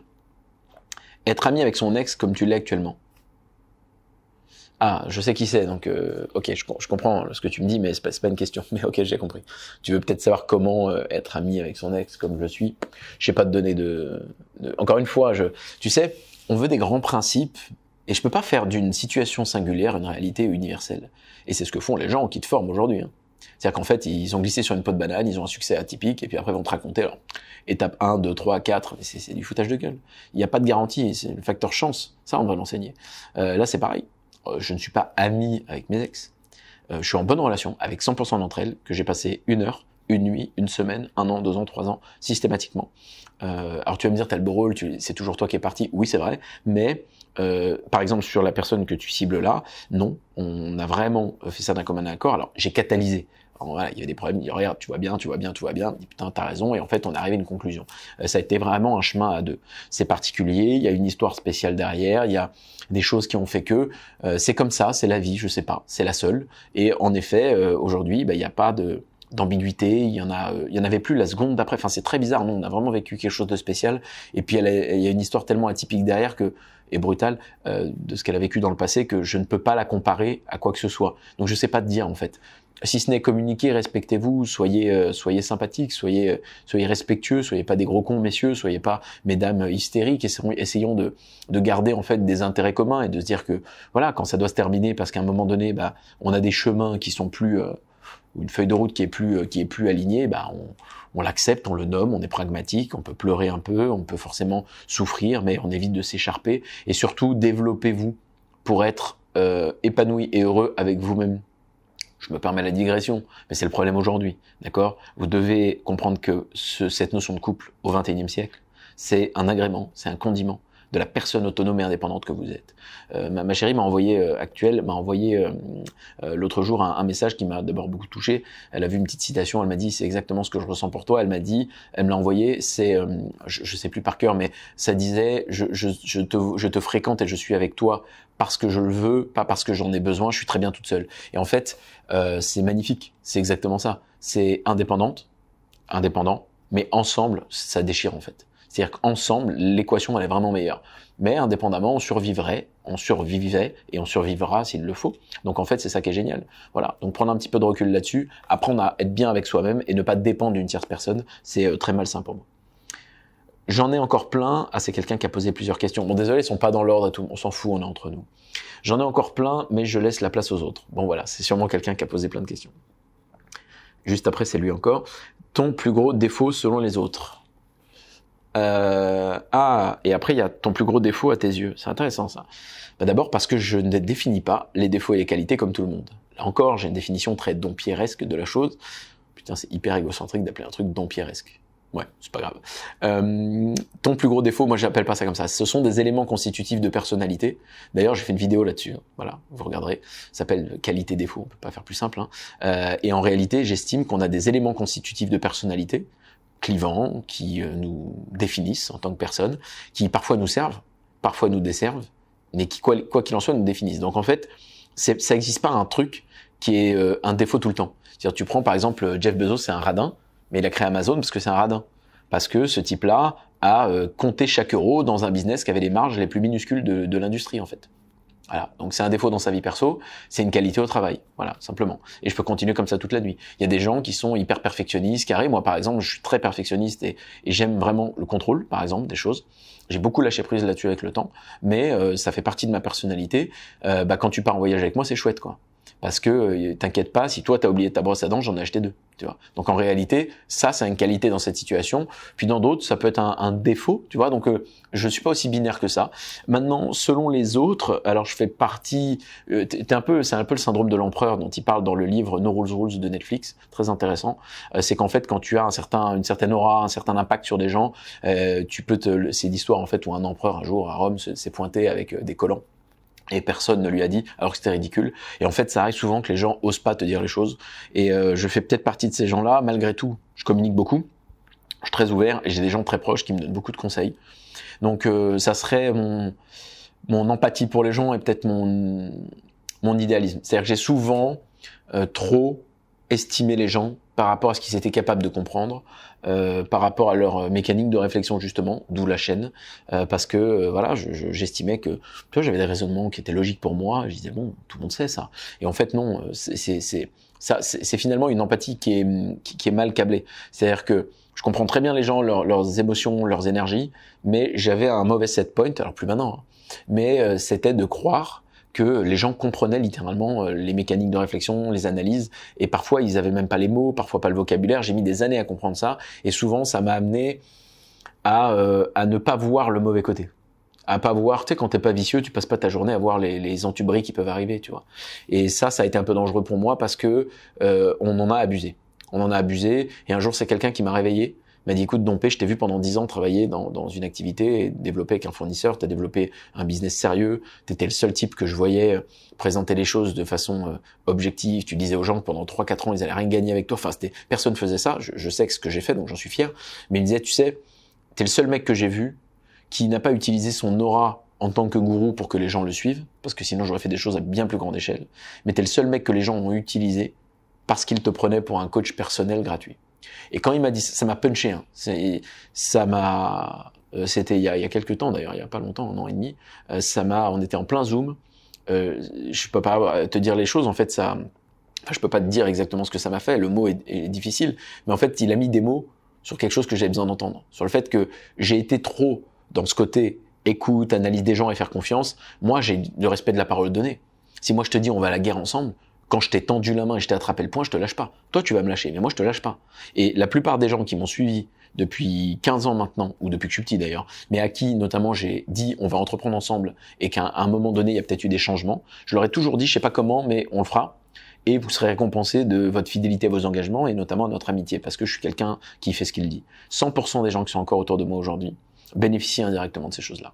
J'ai des associés à qui je pense, à qui je transmets par exemple une entreprise à l'euro symbolique, voilà, valeur nominale, et je ne fais pas un exit en valorisant l'entreprise comme je pourrais le faire. Bah voilà, ça c'est une récompense. J'ai des amis que j'aide et que je paye d'ailleurs aujourd'hui parce que on en a besoin. Donc soit ils sont déjà salariés, soit ils sont indépendants à nos côtés, soit bref, des amis que j'aide humainement. Il n'y a pas que le côté professionnel, mais là je zoome pas mal là-dessus. Et si tu veux, voilà, mon défaut ça a été ça. Ça a été d'estimer tout le monde à la même échelle, alors que les gens en fait ils te parlent par intérêt. Et puis lorsque tu n'es plus une ressource, il y a plus grand monde présent. C'est le principe en mer quand il y a une tempête, hein, les rats quittent le navire. Et j'ai mis longtemps à m'en rendre compte. Donc ça a été un défaut pendant longtemps, dans certaines situations. Et ton plus gros défaut à tes yeux, c'est un peu délicat ça, parce que c'est contextuel en fait. Tu vois, en fait, je sais pas te répondre à ça parce que y a rien qui est systématiquement chez personne un problème systématique. J'ai dit 2 fois systématique, 3 du coup. Non, le côté perfectionniste a été longtemps chiant. Le besoin de contrôle et de maîtrise, parce que je n'aime pas l'impuissance, ça a été chiant de temps en temps. Ça a été un de mes derniers activateurs à travailler, mais j'ai pris pas mal le pas là-dessus. Donc ouais, je pense que il me reste encore un petit souci personnel. C'est le fait que j'idéalise encore trop ce que l'être humain est dans ma tête alors qu'il n'est pas ça en vrai. Mais c'est aussi une manière de me protéger. C'est-à-dire que si je fais pas ça, quand tu as rencontré des dizaines de milliers de personnes en tête à tête, faut comprendre, pour les gens qui me découvrent, j'ai rencontré plus de 200 personnes par semaine en tête à tête, dans un tout petit groupe. C'est énorme, hein, parfois 15-20 par jour, pendant 10-15 ans. Donc en vérité, c'est bien plus que 100 000. Je dis toujours 100 000 parce que je divise par 5 le vrai chiffre. Parce qu'en vérité, il y a des moments où tu es en vacances, il y a des journées où tu n'en vois pas autant, puis tu es toujours biaisé quand tu analyses les chiffres comme ça. On l'avait fait avec ma comptable d'ailleurs. Je sais pas pourquoi on a fait ça avec elle avant la sortie de mon premier livre. Bref, c'est pas le sujet. Mais voilà, quand tu as vu autant de gens, tu peux devenir cynique un peu, tu peux devenir très négatif. Donc c'est aussi une manière de me protéger que de me dire que l'être humain il est beau et de me répéter qu'il y a des belles choses, parce que le monde il te montre pas que ça, et tu peux vite être biaisé de l'autre côté. Je préfère être biaisé de celui-là, tu vois, vers à moitié plein, à moitié vide, ça me protège. Donc du coup c'est un peu un défaut parce que c'est pas très objectif, mais il faut aussi qu'on ait nos éléments constitutifs. Question: comment travailler sur les barrières psychologiques liées à l'argent? Putain, c'est intéressant ça. Alors là, tu me poses des questions, barrières psychologiques liées à l'argent. Déjà, ouais, je l'évoque dans les 2 bouquins. C'est très simple, c'est un outil transactionnel. Comprendre ce que c'est, tout simplement. T'auras plus de barrières. C'est parce qu'on t'a versé une histoire, parce que t'es en France, parce que tu regardes un peu trop les médias ou les films qui propagent des idées qui font pas de sens, le méchant capitalisme, le truc. Mais quand ces mecs ont besoin d'argent, enfin, j'ai fait un lapsus. Quand ces gens ont un problème, ils viennent te voir, ils ont besoin d'argent, tu vois. Quand ces gens veulent créer des orphelinats dans le monde, ils ont besoin d'argent. Et quoi qu'on me raconte, les amis, il faudra toujours un outil transactionnel. C'est comme ça que l'état de droit est structuré. Si ça n'existait pas, le seul moyen pour toi d'acheter mon appartement, c'est soit de négocier avec moi, soit de me tabasser ou de me tuer. Tu vois, c'est pas compliqué. Donc l'argent te permet de valoriser la propriété, le temps passé, la valeur apportée, ça fait du sens. Donc en réalité, c'est pas l'argent le problème, c'est tout ce qui l'entoure, c'est ce que les gens en font, c'est l'intention qu'ils ont avant de l'acquérir, c'est la quête d'acquisition effrénée sans aucune valeur au milieu. Ça, c'est un problème, mais ça l'est pour tout. Quelqu'un qui fait une quête de popularité effrénée sans aucun contrôle de ses valeurs, ça fait pas de sens. Quelqu'un qui fait une quête de loisirs et effréné, ben, il va finir obèse et puis c'est bien, il va mourir d'un infarctus. Enfin, je veux dire, à un moment donné, l'excès dans tout c'est pas bon, c'est pas les outils le problème, c'est l'usage que les gens en font et l'intention qu'ils ont derrière. Donc déjà, dédiabolise-le, ça prend 2 secondes, ça y est, c'est fait, et à partir de là, tu déroules. Tu l'utilises comme un levier, comme un outil, et tu l'accumules parce qu'il sert tes objectifs. C'est comme l'aïkido, en fait. Tu utilises les armes de tes ennemis contre eux. Moi, il y a des choses qui me révoltent dans le monde, j'ai compris. Il me faut des contacts, des capitaux, des compétences. Avec un peu de cœur, c'est mieux. Et avec ça, là, tu peux changer les choses. Tu gagnes le droit de monter dans le putain de train, et quand t'es dans le train, tu vas avoir le conducteur pour changer l'axe. Là, tu lui dis, mec, recule, sinon je t'en colle une. Mais il faut gagner le droit d'arriver là. Pour ça, il faut de l'argent, il faut pas un panneau. Je suis contre, ça marche pas ça. C'est pour ça que je dis à tous mes amis qui sont un peu en ce moment en train de gueuler, je dis, ok, problème, à quelle heure vous solutionnez ? À quelle heure vous avez les outils et les leviers pour résoudre ces problèmes. Il faut bien des gens qui font ce que je suis en train de faire, qui vont dans la gueule du loup, développer notamment des activités saines pour avoir plus de capitaux, pour ensuite réaliser des rêves et des objectifs qui sont louables. Parce qu'en effet, je suis un idéaliste sur pattes. Donc il y a plein de trucs que j'aimerais voir dans ce monde. Je pense que je mourrais sans les voir, mais c'est bien d'avoir des rêves. Il faut aussi être un peu... Si tu penses que tout est perdu, il faut te foutre en l'air en fait. Fais pas ça gros. Reste avec nous. Reste avec nous parce que la vie... T'as donné la chance d'avoir tes 2 bras, tes 2 jambes. Moi, j'ai vu des gens dans des conditions horribles qui rêveraient d'avoir tes problèmes. Donc, ne sois pas un putain d'égoïste. Quoi qu'il en soit, sors de cette situation. Je m'adresse pas à toi qui a posé la question, je m'adresse à un tu impersonnel. Voilà. Comme ça, on se secoue un peu. Toujours le même prérequis. 2 bras, 2 jambes. Après, si t'as des difficultés, je te dis pas qu'il faut être fataliste, mais je te dis que tu dois bénéficier d'aide, d'accompagnement, de personnes autour de toi, de structures sociales. Là, oui. Mais par contre, si t'as tes 2 bras, tes 2 jambes, viens avec moi. Dans un de mes écosystèmes, quel qu'il soit, j'en sais rien, sur cette chaîne YouTube, reste connecté et tu verras, ça va automatiquement te botter un peu les fesses. Sinon, on va courir, fais des pompes, enfin fais quelque chose. Tu verras, dopamine, endorphine, c'est naturel en fait. Et ne te dis pas, oui, mais je sais pas faire. Fais-en une, c'est mieux que 0. Une par jour, c'est 365 à la fin de l'année. Fais-en 10 par jour, c'est 3600 à la fin de l'année, c'est mieux que 0. Et si t'en fais 100 par jour, bah, t'imagines l'effet cumulé? C'est ça que tu dois comprendre. Un voyage de milieu commence toujours par un premier pas, c'est Lao Tzu qui disait ça. Bisous la famille. Le moment que tu préfères dans une journée, le soir. Le soir, je suis pas un type du matin, moi. C'est le rythme nictéméral et circadien qui fait ça. D'ailleurs, putain, je punch en ce moment, c'est pas grave. On va puncher un peu. Et Miracle Morning et toutes ces conneries là. Et quand je dis conneries, c'est parce que c'est une culture de la checklist. Hein. C'est pas mauvais. Super ouvrage, sûrement, c'est très bien. Mais le problème, c'est que ça vous culpabilise. Finissez par croire qu'il faut se lever à 4 heures du matin. C'est de la merde, ça. T'as un rythme circadien, nictéméral, un rythme 24 heures, jour, nuit, d'alternance, une énergie. Putain, tu travailles peut-être dans le milieu de la nuit. Non, tu vas pas en te couchant à 2 heures du matin, te lever à 4 heures pour manger du quinoa et faire du yoga, tu vois. Bah non, tu vas pas faire ça. Donc, voilà, mon moment préféré de la journée, c'est le soir. C'est pas grave. Et ça peut aussi être la même chose pour toi. Je fais des digressions un peu punchy, mais merde, t'es avec Dompé ici, puis on célèbre. On est au calme, mais en plus, le soleil s'est couché. J'ai quelques projets en tête, mais je veux focus chacun comme il faut une solution. Priorise. Écoute, c'est très simple. Tu priorises. Je peux pas te dire mieux. C'est quoi le plus important pour toi, en fait? Tu vois? Je vais te donner des exemples perso, parce que je sais que c'est plus compliqué théoriquement. Le livre, c'était une priorité. Bon, bah voilà, je rédigeais le livre pendant 2 mois. Pendant 2 mois, je suis moins sorti, j'ai moins fait de choses, j'ai travaillé plus, j'ai dormi moins. Voilà, c'était ma priorité, tu vois. Alors que je dois aussi investir dans un autre projet, dans un de nos clubs deals, bah je l'ai pas fait. J'ai décalé, d'ailleurs, j'ai passé mon tour sur quelque chose qu'on a fait au dernier trimestre 2021 parce que je pouvais pas tout faire en même temps. Et c'est comme ça. On a décalé la sortie de mon écosystème Green Bull Performance auquel je vous donnerai accès le 15 janvier, simplement parce que je ne pouvais pas tout faire en même temps. Donc en fait, on a décalé sur la gestion du projet, sur le suivi des équipes, la création du site, etc., les vidéos. Tout ça, en fait, a été décalé. Donc, tu vois, tout simplement, tu priorises. La seule solution, c'est de te demander qu'est-ce qui est important pour toi. Mais vraiment. Qu'est-ce qui est prioritaire? Et après, oublie pas que tu dors 8 heures, 7, 6, ça dépend qui t'es, 9, abuse pas plus. T'as un rythme, mais quand même, il y a des réalités scientifiques.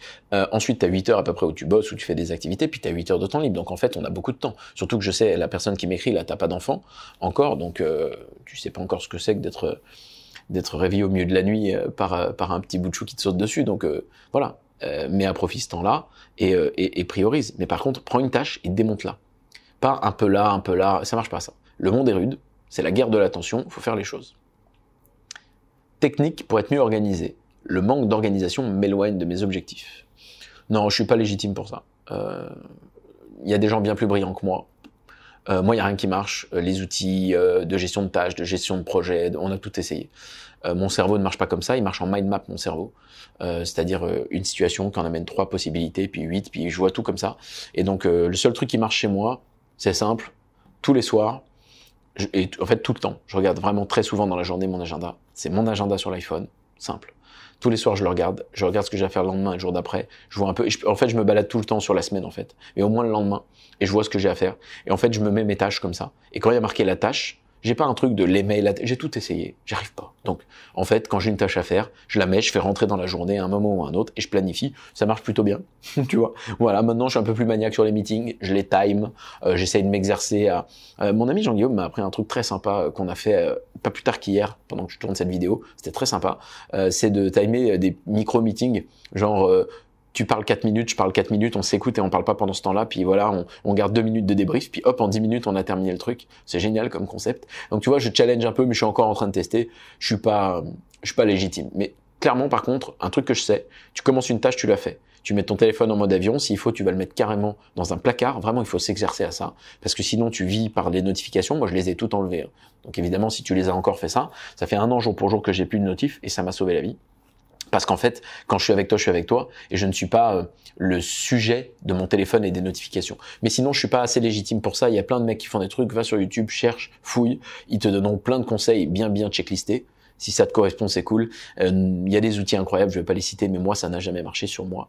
Et je suis vraiment pas le mieux organisé du monde. À quand Asher, Idriss Aberkan ou encore Yann Darwin sur la chaîne? Bah écoute, au moins 2 d'entre eux, ça va venir. Dans des conversations objectives, je vais sortir un format, vous allez voir, d'échange, parce que j'ai pas envie d'interviewer les gens, surtout pas des amis ou des gens avec lesquels je collabore. Moi, j'estime que la mécanique de questionnement, elle est trop unilatérale. Moi, je veux des conversations objectives dans lesquelles on met un sujet sur la table, sur lequel on peut avoir des visions différentes et on argumente et on essaie d'apporter une valeur ajoutée aux gens, comme personne ne le fait actuellement sur les réseaux sociaux, ou en tout cas très peu. Donc ça va venir. En 2022, tu auras dès le premier trimestre des featuring. Vas-tu faire d'autres feats? Tu vois, c'est la même personne. Faire des sujets sur l'économie, comprendre pourquoi il y a les gilets jaunes, etc. Oui, réponse favorable. Je vais complètement faire des sujets comme ça. Il y aura des masterclass, enfin il y aura plein de choses. Je vous ferai une vidéo à la fin de l'année pour vous expliquer ce à quoi il faut vous attendre en 2022. Donc ouais, enfin on est à la fin de l'année, mais dans quelques jours du coup. On va faire ça. J'ai mis all-in sur Shiba, elle est où ma Lambo? Mon private joke, c'est un peu pour les gens qui connaissent pas les cryptos. D'abord, on fait jamais all-in sur rien, surtout pas sur des projets qui sont douteux. On fait des allocations. Et si vous voulez aller dans un marché aussi volatile que les cryptos, ce n'est pas un conseil en investissement. Au passage, je ne suis personne pour faire ça. Mais mettez 4 ou 5% des fonds que vous voulez investir, mais mettez pas 100%. Bon là, il plaisante, c'est une blague, bien évidemment. As-tu des passions hors musculation? Ah, c'est marrant, là, ça c'est Instagram qui provoque ça. Je suis pas passionné vraiment par la muscu en fait. D'abord, je fais de la gym surtout. Pas en ce moment, parce que j'ai été blessé, donc j'ai arrêté. Après presque 2 ans non-stop. Mais j'en ai beaucoup des passions. D'abord l'humain, pour commencer. Les gens. J'aime la musique, je pratique pas autant que je voudrais. Enfin, il y a des choses que, tu vois, je parlais de priorité, il y a des choses que j'ai mis un peu sur le côté. Mais voilà, ma grande passion, c'est les gens, surtout. Puis après, j'en ai d'autres qui sont assez personnels. J'aime bien ne pas livrer totalement tout ce que je suis, parce que il faut que ce soit utile. Voilà. Et je comprends la question, mais j'ai pas envie de partager toutes ces choses-là, parce que c'est bien d'avoir son petit terrain personnel. Mais globalement, c'est les gens quand même. Parce que toutes mes passions sont très human-related. Désolé, je parle, on dirait Van Damme, liées à l'être humain. M'en voulez pas, je parle anglais toute la journée. Voilà, donc c'est ça, j'aime les gens. À quand un pot sur carrosse? Écoute, ça va être compliqué à organiser. Tu sais, j'aime faire ce que je dis et dire les choses quand je sais que je vais les faire. Donc, dans l'idée, ce serait avec plaisir. Dans la réalisation et dans la réalité, ça va être compliqué. Parce que lorsque je suis là, je suis dans le rush, tout le monde me sollicite. Donc, je sais statistiquement qu'il y a plus de chances qu'on le fasse pas que de chances qu'on le fasse. Mais si l'occasion se présente, et en effet, ça se déclenche, on fera plutôt ça en groupe, je pense, avec plaisir.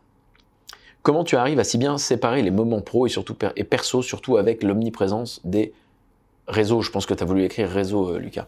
Bonne question. Alors ça, je suis bon là-dedans par contre. Très bon maintenant. Avant, j'étais mauvais parce que j'ai coupé mes notifs. Parce que j'ai pas envie de mourir d'un cancer du pancréas pour gagner de l'argent. Donc, en fait, je coupe, c'est tout. Tu sais, c'est assez... Enfin, c'est comme ça. Quand je suis avec ma famille, je coupe. Alors, pas toujours. J'en ai parlé dans une vidéo. Quand je suis avec des gens que je suis obligé de subir et dont les conversations m'agacent, je suis pas présent du tout. Je suis sur mon téléphone. Parce qu'il y a un truc que je déteste qu'on me vole, c'est mon temps. Et j'ai compris ça il y a quelques temps. Je m'en voulais de faire ça. Et en fait, je m'en veux pas du tout maintenant. Encore une fois, il faut mettre les mots sur les choses. J'ai compris pourquoi, parce que je le fais pas dans d'autres situations. C'est parce que quand je suis dans une situation où je parle avec des gens qui sont comme au comptoir d'un PMU en train de me raconter des trucs qui font pas de sens, ils ont des discussions qui n'ont ni queue ni tête, il y a pas d'argumentation, ils sont négatifs, ils répètent toujours la même chose. Comme ça me rend fou en fait qu'on me vole mon temps. J'allume le téléphone et je fais d'autres choses. Je parle à des gens, je réponds à des questions, je contribue, parce que c'est ce qui m'anime en fait. Par contre, quand je suis avec des personnes que je choisis d'avoir autour de moi, qui respectent mon temps et notamment qui essayent de s'éveiller un petit peu, je suis 100% focus. Voilà, notamment avec ma chérie. Alors ça, c'est des règles inéluctables on cadre, on est là. Il n'y a pas le téléphone, t'es au restaurant, on se regarde parce que ça me dépasse de faire autrement. Donc je le fais, tout simplement. Voilà, c'est encore une fois une question de priorité. Et les réseaux, je coupe les notifications, ça va super vite, hein, c'est plus facile. Le dernier livre que tu as lu. Et pardon, messieurs, parce que vous êtes des gros cons souvent. Je sais, mesdames aussi souvent. C'est pas ça, mais je parle à mes potes là. On est entre hommes, tu vois. Les gars, pas dans le lit, sur le téléphone, sur machin. Putain, donne-lui de l'attention, elle va aller la chercher ailleurs, sinon. Clairement. Et ça, c'est plus un truc qu'on a nous, notamment les entrepreneurs. Faites gaffe, vraiment. Parce qu'après, en plus, elle va me parler à moi, pas pour, on se calme, pas pour dériver, mais pour avoir des conseils ou limite pour que je vous aide à essayer de vous réveiller en fait. Je le fais souvent pas parce que c'est très malvenu, mais ça m'exaspère. Je sais pas pourquoi vous faites ça. Voilà. Il n'y a pas de valeur ajoutée à être à 11h30 du soir sur son téléphone tout le temps. T'es en train de fuir quoi là? C'était pas bien dans ton lit? Donc mets des règles en fait. Voilà. Dans ton lit, tu dors. Le dernier livre que tu as lu, No Rules de Netflix. Enfin en fait non. Le dernier livre c'est Les Moussaillons. J'ai dû le relire après l'avoir écrit. C'est le mien. Mais ouais, No Rules de Netflix. Très bien. Très très bon livre. Je lis plus du tout. J'en ai parlé dans l'une de mes vidéos, j'ai une aversion pour la lecture, alors que j'écris des bouquins. C'est comme ça, je suis plus sur du format audio ou vidéo. Je vous dis pas de pas lire. Moi, j'ai lu beaucoup, peut-être trop dans un certain style. Et en fait, j'ai développé une certaine aversion à l'influence que des éléments exogènes ont sur mon esprit, et notamment la lecture a une grande influence, et comme la plupart des livres que je lis ne sont pas objectifs, mais sont relativement subjectifs sans l'énoncer, parce qu'encore s'ils l'énoncent au moment où c'est dit, ça te permet d'avoir le réflexe de te poser, il y a un impact subconscient très dogmatique, je soutiens une thèse et c'est comme ça, très proclamé, qui me dérange dans la plupart des ouvrages, quand bien même il serait au conditionnel intéressant. Donc je lis très peu, mais No Rules de Netflix m'a plu, parce que c'est l'histoire de l'entreprise. Alors il faut avoir un intérêt pour le management d'entreprise. Il faut avoir un intérêt pour la création d'entreprise, pour le management, mais c'est passionnant parce que j'aimerais que des entrepreneurs lisent ça. Ils arrivent à comprendre avec quelle intelligence ils ont créé des règles. Ils disent qu'il n'y a pas de règles justement. Par exemple, il n'y a pas de règles pour les vacances, tu peux en prendre quand tu veux. Il n'y a pas de règles pour les budgets. Alors oui, un entrepreneur, ça lui fait peur, mais en vérité, ce qu'ils ont vu avec les années, c'est que les gens dépensent moins. Parce qu'en fait, ils respectent les euros comme si c'était les leurs, et puis c'est pas la foire d'empoigne. Les gens prennent moins de vacances, parce que comme ils n'ont pas la pression d'être obligés de travailler, quand ils ont besoin de 4 jours, ils les prennent. Puis du coup, ils réalisent que ça suffit pour recharger les batteries, et ils reviennent au travail. Donc c'est génial, hyper inspirant, j'ai adoré ce livre. Je l'ai lu en anglais, mais il existe en français depuis quelques mois maintenant. Comment te positionnes-tu face à la spiritualité? Alors... les propos que je vais tenir n'engagent que moi, je ne veux choquer personne, je respecte chaque posture, chaque décision, chaque croyance, ésotérique ou religion, parce que spiritualité c'est pas que la religion. Je suis bien plus spirituel qu'il ne paraît, parce que je suis un être très pragmatique. On n'est pas obligé d'être déiste pour être spirituel, pour info. Je suis agnostique, je le dis avec détachement, parce que du coup je m'en fous, donc tu vois. Ça signifie que je n'ai pas de croyance déiste, voilà. Je ne suis pas attaché à un dogme religieux particulier, je me dis bien qu'il y a des choses que je perçois pas, que je comprends pas, qui sont particulières, intéressantes, challengeantes, que je ne sais pas nommer, mais je ne déifie pas. Voilà, je peux pas être plus simple que ça. Comment moi je me positionne par rapport à celle des autres, très bien, je trouve que c'est cool que les gens en aient. Je suis un petit peu agacé du fait que ça ait pris une part très importante, c'est un refuge pour les gens aujourd'hui, et que les gens se fassent berner par moi j'ai des amis qui ont des boîtes de voyance par exemple, donc je sais l'arnaque qu'il y a derrière par ce genre de choses là. Je dis pas qu'il y a pas des gens qui ont des dons, je suis pas en train de remettre tout en question, mais globalement des gens qui sont naïfs au point de croire que un propos d'astrologie va diriger leur vie, ça me fait de la peine, parce qu'en fait moi je connais les coulisses puisque je suis à côté des gens qui créent des boîtes là-dedans, donc je vois bien les réalités, les fondements. Ça m'embarrasse un tout petit peu, je dis pas que ça devrait pas avoir une place dans votre vie, ça peut être une part du tableau mais pas le cadre quoi. Si ça cadre votre vie de lire un truc et de vous dire Scorpion, ce matin je vais être triste, et du coup t'es triste, il y a plus de libre arbitre, il y a plus rien. Donc même si t'as des croyances un peu spirituelles ou ésotériques, s'il te plaît, reste sur cette chaîne pour les bases et laisse l'ésotérisme et la spiritualité à la bonne place. Quand ça te sert, pas quand ça te contrôle. Voilà. D'ailleurs, ça me fait chier de reprendre les paroles de ce mec-là parce que je suis pas fan. Bon, je vais les reprendre quand même parce que je vais pas citer sans citer. Le rappeur Youssoupha, donc je n'adoube pas la personne et je ne valide pas la plupart des propos, un symptôme de sa génération lui encore, mais par contre il fait des bons textes. Et dans l'une de ses chansons, qu'il adresse à son fils, je pense, s'appelle Mon Roi, il dit la religion pourquoi pas, mais enfin mais la foi c'est mieux, ou un truc comme ça, notamment parce que souvent les religions t'éloignent de Dieu, c'est ce qu'il dit, et je suis assez d'accord avec ça. Avoir la foi, avoir une conviction spirituelle personnelle qui te sert, c'est bien. Que ça te définisse à tout bout de champ, c'est un peu comme les gens qui se définissent toutes les 3 secondes par leur posture sexuelle. Tu vois, c'est pour ça que je comprends pas ces débats, moi ça m'exaspère, parce que j'en ai marre qu'on qualifie les êtres humains par ce qu'ils sont dans leur vie intime ou personnelle. T'es un être humain, point, ou alors virgule, et après tu as des éléments constitutifs de ta personne, de ta personnalité, je te regarde, mais en rien ça ne doit te définir, et ça m'épuise que ça le fasse, parce que là on commence à péter des plombs, mais toujours est-il que voilà ma posture sur la spiritualité, et j'espère que ça répond à ta question. Comment améliorer sa prise de recul sur des situations stressantes ? Tu vas être stressé, tu auras toujours cortisol qui se déclenche, adrénaline, endorphine, c'est naturel. Maintenant, comment prendre du recul ? Mets les choses en perspective par rapport à ce que tu es, par rapport à ce que tu as, par rapport à ce qu'il y a de positif. C'est vraiment difficile pour moi de répondre à ça parce que c'est pas mon métier, il y a des gens qui font ça bien mieux, tu vois. Un psychiatre te répondrait bien mieux que moi je suis pas légitime pour te dire ça. Maintenant, comment moi je fais ? La technique, c'est toujours pareil, c'est de me dire, ça se produit, j'ai pas de contrôle, c'est trop tard. Déjà. Ça, par contre, ça va être un exercice conscient. Je peux pas changer ce qui s'est passé. Je peux changer la manière dont je réagis et le temps que ça m'impacte. Et en fait, je conscientise le fait que l'impact négatif de cette chose qui m'arrive va complètement bousiller ma journée, bousiller ma semaine, bousiller plein de choses, et peut-être m'énerver. Du coup, je vais m'énerver avec mes amis, avec mes proches. J'ai pas envie de faire ça. Et du coup, je me dis, dompé, ça sert à rien. Et du coup, je lâche prise, en fait. Et maintenant, vraiment, je m'étonne.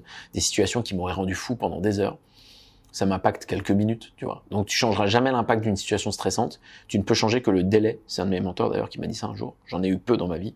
Et il m'a toujours dit ça. Il m'a dit, ça n'impactera que ton temps. Et il faudra que ça impacte de moins en moins. Mais par contre, ça t'impactera toujours. Même si c'est une seconde, tu seras un peu chatouillé. Donc voilà comment je fais, mais je suis pas légitime pour te répondre à ça. La toute première chose que tu as faite après t'être formé, et accent aigu les amis, t'être vendu, pardon, sur les business en détail. La toute première chose que tu as fait après t'être formé, j'ai pas fait ça comme ça moi. Alors moi j'ai entrepris brutalement, en parallèle de mes 3 jobs étudiants, en parallèle de mes études d'ostéo, je travaillais cette année-là, je travaillais entre 80 et 120 heures par semaine. Le plus que j'ai fait, c'est 128. On l'a mesuré. Bon, j'ai littéralement failli crever de faim parce que je mangeais pas, je dormais pas. Non, c'était vraiment débile. Mais bon, je travaillais beaucoup. Donc, je suis allé sur le terrain, tu vois. C'est la meilleure manière. Itération, travail. Même nous, on a un organisme de formation. En plus, je prends un peu le lead de notre sphère entrepreneuriale et j'adore ça. Je suis pas seul, mais par contre, j'aime bien ça, donc je la mets en avant. Je catalyse pas mal de choses et pourtant, t'as pas besoin.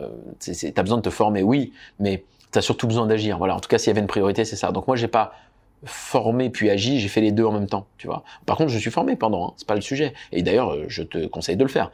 Les 3/4 des erreurs, c'est ce que disait Paul Graham, le fondateur de Y Combinator. Les 3/4 des erreurs que tu fais en tant qu'entrepreneur pourraient être évitées au conditionnel si bien évidemment tu te formais auprès de tes pairs et des gens qui savent, qui ont ce que tu veux avoir, qui sont ce que tu veux être et qui ont passé ce chemin-là.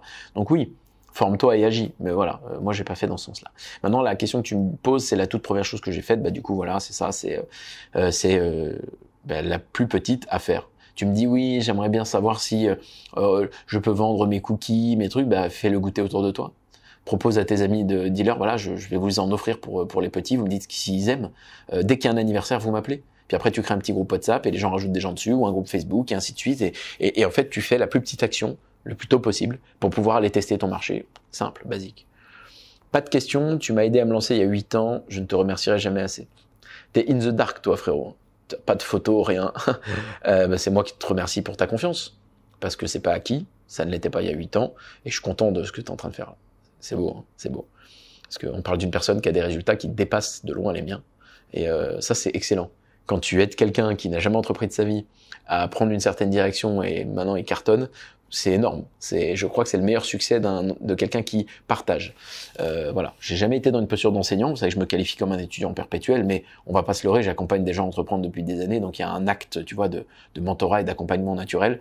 Et c'est incroyable quand t'aides quelqu'un qui est un padawan et il devient un Jedi et il te défonce si jamais vous vous entraînez. Je trouve que c'est faut pas avoir d'ego, mais alors par contre, quand t'es quelqu'un de plutôt sain dans ton esprit, c'est juste la meilleure récompense. Donc bien joué. Tu vis à Dubaï maintenant. Ah, c'est le même. Bah ouais. Entre Dubaï, Nice et un peu la Corse et bientôt également l'Amérique du Nord. Ouais, on m'a déjà posé ça. Donc non, je vais pas répondre à ça. Comment trouver le courage, la force de passer un grand pas? Un grand pas, ouais, bon, on se connaît, donc je vois un peu la question.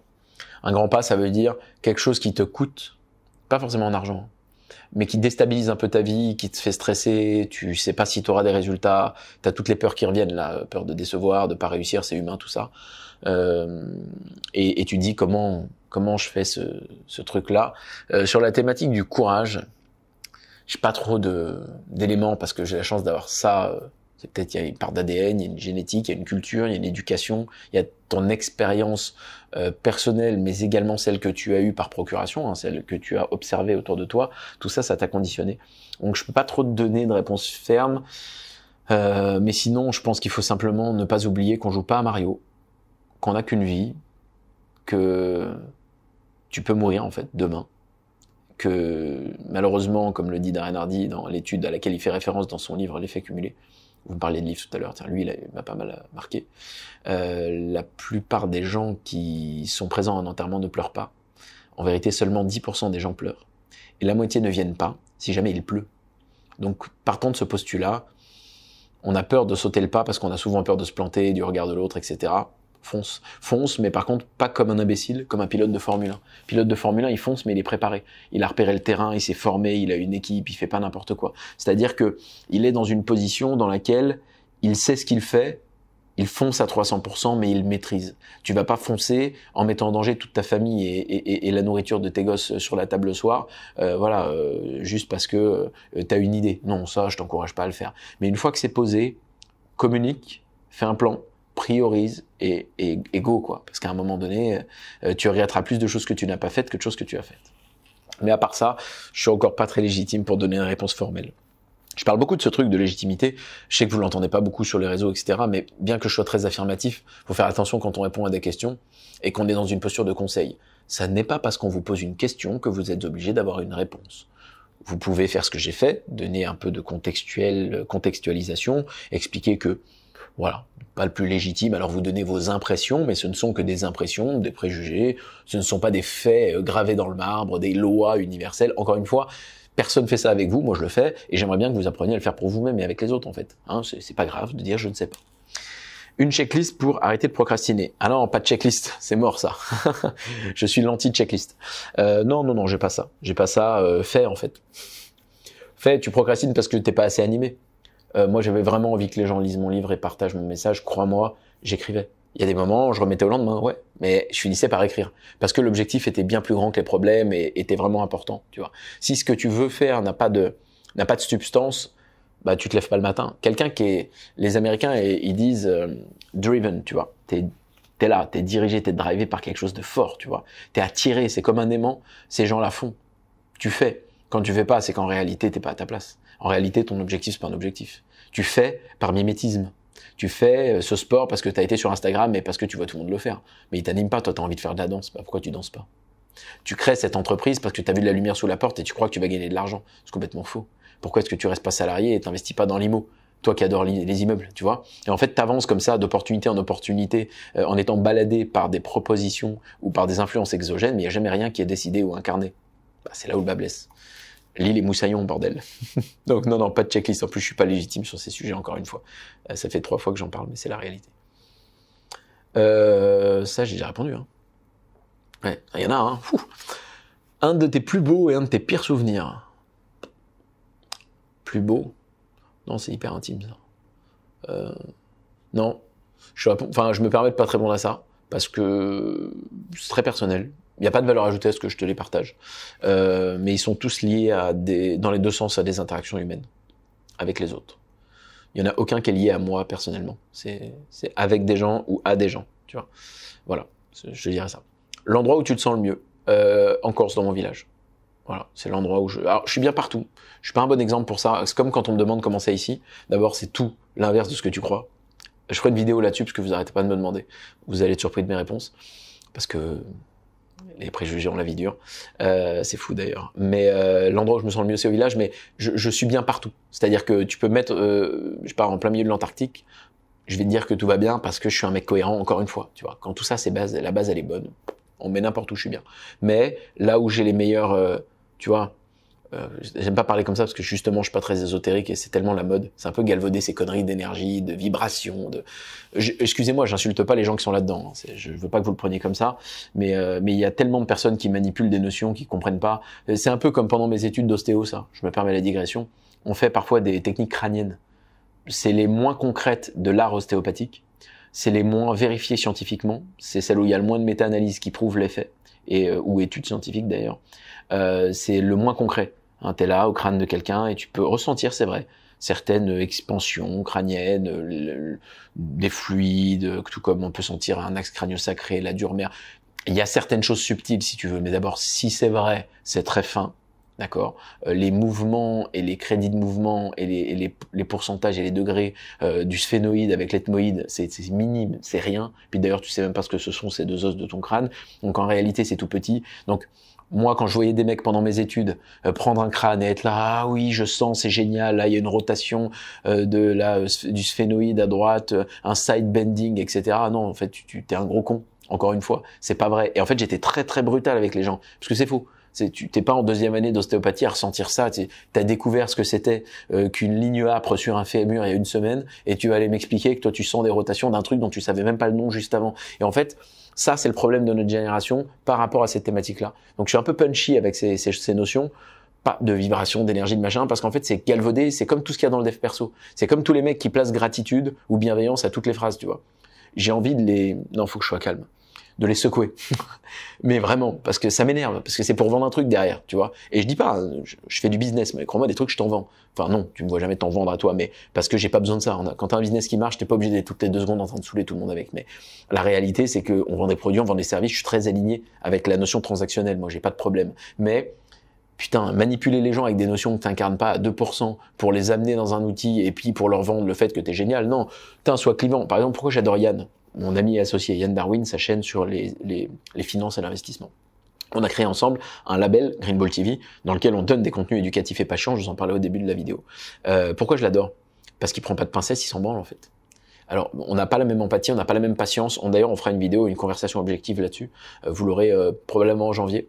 On est différents, mais par contre, je l'adore parce qu'il est lui. Tu vois, il n'est pas en train de se faire passer pour quelqu'un d'autre pour plaire à tout le monde. Non, il sait qu'il est clivant, il sait qu'il a certaines postures, c'est les siennes, c'est comme ça. Bah au moins, il est entier. Moi, j'aime les mecs entiers, tu vois. Même les mecs entiers qui font des bêtises. Hein. Je parle même juridiquement, il y a des gens qui ont fait des erreurs, mais c'est des mecs entiers. C'est pas des types qui viennent se présenter comme Robin des Bois alors qu'en fait, ils ont fait des horreurs, tu vois. Donc moi, l'endroit où, j'ai digressé, hein, mais l'endroit où je me sens le mieux, c'est dans mon village en Corse. Voilà, c'est là où j'ai le plus de bien-être. À quoi tu penses en te couchant le soir? Ça dépend des moments. En ce moment, à ma chérie, ça fait un moment que je l'ai pas vue, mais sinon, ça peut être à plein de choses, quoi. Tu vois. Mais moi, je dors assez vite, tu vois. Je mentalise pas trop. Pourtant, tu pourrais croire que oui. Je m'allonge, je dors 5 minutes après, tu vois. Voilà. Je mentalise un peu, puis après je dors. As-tu des idoles? Ah non. Chanteur, acteur, économiste, politique, jamais. Et je t'encourage à n'idolâtrer personne. j'ai des gens que j'admire, mais c'est pas des idoles. Parce qu'un idole, il y a un côté piédestal. Il y a un côté, je ne me sens pas capable de réaliser ce que cette personne a réalisé. Alors que ma lecture est la suivante. Je ne serai pas Michael Jordan parce que je ne fais pas 2 mètres, parce que je n'ai jamais fait de basket. Mais par contre, si j'avais eu ces attributs physiques, avec de l'éthique de travail et de l'énergie, j'aurais pu faire la même carrière, ou une carrière similaire, comme vous, en fait. Donc, comme je sais qu'il y a un processus, je regarde pas les gens comme ça. Ça veut pas dire que je les regarde comme ça, je fais jamais ça. D'ailleurs, j'ai parlé du fait que c'était un problème occasionnellement. Moi, je regarde toujours les gens au même niveau. C'est-à-dire que tu as tes attributs, tu es la personne que t'es, tu fais des choses, je peux les répliquer, pas les répliquer, tu vois, j'ai pas ce truc-là. Donc non, je ne déifie personne, c'est l'un des derniers nœuds, puisque dans les moussaillons, je traite on a 4 grands mâts, comme les 4 mâts d'un voilier, et au dernier mât, d'Artimon d'ailleurs, je parle de ça, et l'un des derniers nœuds qu'on traite, c'est ça, le fait de ne pas déifier les gens. De comprendre que il y a un processus derrière tout succès, il y a une histoire, il y a des facteurs génétiques, des facteurs culturels, plein de choses, des ressources que tu n'as peut-être pas. Et en fait, déifier quelqu'un ou l'admirer, c'est croire que tu n'es pas capable de faire ce qu'il a fait. Et c'est pas vrai. Avec ses armes à lui ou à elle, tu pourrais faire pareil ou mieux. Et avec tes armes, tu peux faire même encore de plus grandes choses, mais dans ton domaine. Et c'est le problème des réseaux sociaux, on se compare à tout le monde. Donc moi, je vais pas à un concert être fan, applaudir. Il y a des gens que je verrai volontiers, il y a des gens que j'admire pour leur travail, mais je vais jamais demander un autographe ou ce genre de trucs là. Et c'est pour ça que j'en signe pas en principe. Je suis pas à l'aise quand ces histoires de dédicaces. Je préfère qu'on fasse une photo, tu vois. Rappelle-toi-en, mets-la en fond d'écran et déchire tout. Voilà. Fais en sorte que je lise ton livre. Voilà. Le livre de ta vie, t'as compris, c'est une parabole. Comment as-tu appris l'anglais? Conseilles-tu une méthode?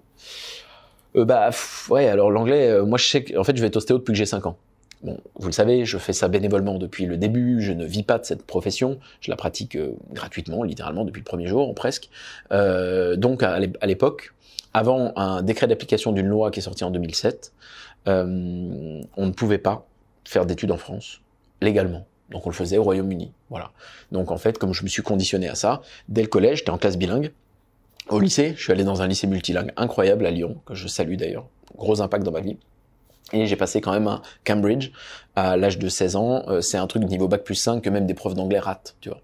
Quand je dis rate, c'est A, B, C, D, E ou F, je crois. Et si t'as C, même C-, tu peux avoir ce truc, et même des profs ont C-, en fait. Parce que c'est de la littérature, c'est des mots que t'as jamais vus. Ça a été très dur, j'ai eu C-. En plus, je l'ai passé après une varicelle. J'ai eu un syndrome méningé à 16 ans. J'ai failli mourir. Donc du coup, c'était au moment du bac de français et j'ai dû le passer en candidat libre après l'été. Donc j'avais un peu tout perdu. Je l'ai eu quand même. J'étais très content. Mais voilà, j'ai eu la pire note. Mais au moins, je l'ai eu. Voilà, donc il y a ça. Ensuite, j'ai eu la chance d'avoir des parents qui m'ont soutenu là-dedans, dès jeunes, en fait, dès ma jeunesse.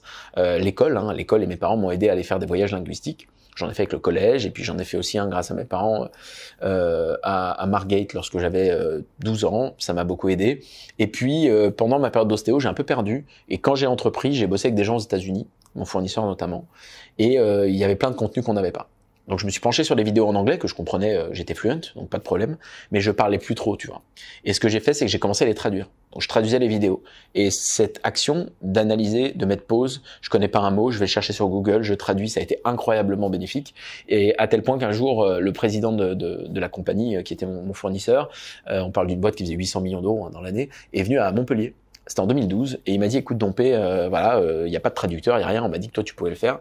J'étais en panique complet parce qu'on va pas faire le beau, tu vois, j'avais jamais fait ça, il y avait 500 personnes dans la salle. Je dis écoute, je sais pas. Et il m'a dit tu comprends ce que je dis? Je dis bah oui. Il m'a dit tu peux le répéter en français maintenant? Je dis oui, je peux le répéter. Il me dit bah c'est bon, tu vas le faire. Et je lui dis mais il y a pas des mots, des trucs? Non, t'inquiète. Mais c'est pas grave, ils comprendront le message. Tu sais ce que je dis, tu connais notre activité, y a pas de problème. Bon. Et là j'ai traduit. Et à partir de ce jour-là, en fait, je suis devenu un petit peu le gars qui traduisait. Tu sais, c'est devenu naturel. Et je l'ai fait même dans des conférences. J'ai traduit des speeches de 45 minutes en français, très très rapide. J'ai des vidéos, peut-être qu'un jour je partagerai des extraits en anglais. Donc le type parle en français, moi en anglais, on faisait un ping-pong tous les deux, devant 10 000 personnes, tu vois. Donc là, le niveau de stress est très élevé. Donc voilà, j'ai pratiqué, classique. Et notamment, le vrai facteur, c'est ça, c'est la traduction. Tu sais, de vraiment pas juste regarder des films en anglais. Regarder, dès que tu comprends pas un mot, tu mets pause, Google, tu cherches. Ça a été incroyable. Et puis parler avec des Anglais, hein. Il faut voyager. Mais j'ai pas de méthode, encore une fois, je suis pas le meilleur pour ça. Je connais pas de formation idéale, si ce n'est le terrain. Voilà. Mais ça a pris du temps. Comment apprendre à être patient? Ah bah là, comment apprendre à être patient? En fait, c'est comme tout, on manque de patience parce que nous n'avons pas les bonnes datas en tête, je pense. C'est-à-dire que on croit qu'un succès, il arrive du jour au lendemain. Les Américains disent ça overnight, ça veut dire du jour au lendemain, overnight, au-dessus de la nuit, quoi. Et ça n'existe pas. Donc tu vois, en fait, le problème, il est là. Ton set point, ton point de départ, il est mauvais. Ton point de référence, il est pas bon. Donc tu t'impatientes parce que tu penses que c'est pas normal. Tu vois des gens qui ont l'air de faire des millions rapidement et toi, tu crées ta boîte et tu galères et tu dis, bah, il y a un problème. C'est faux, en fait. Premièrement, la plupart de ces gens te mentent.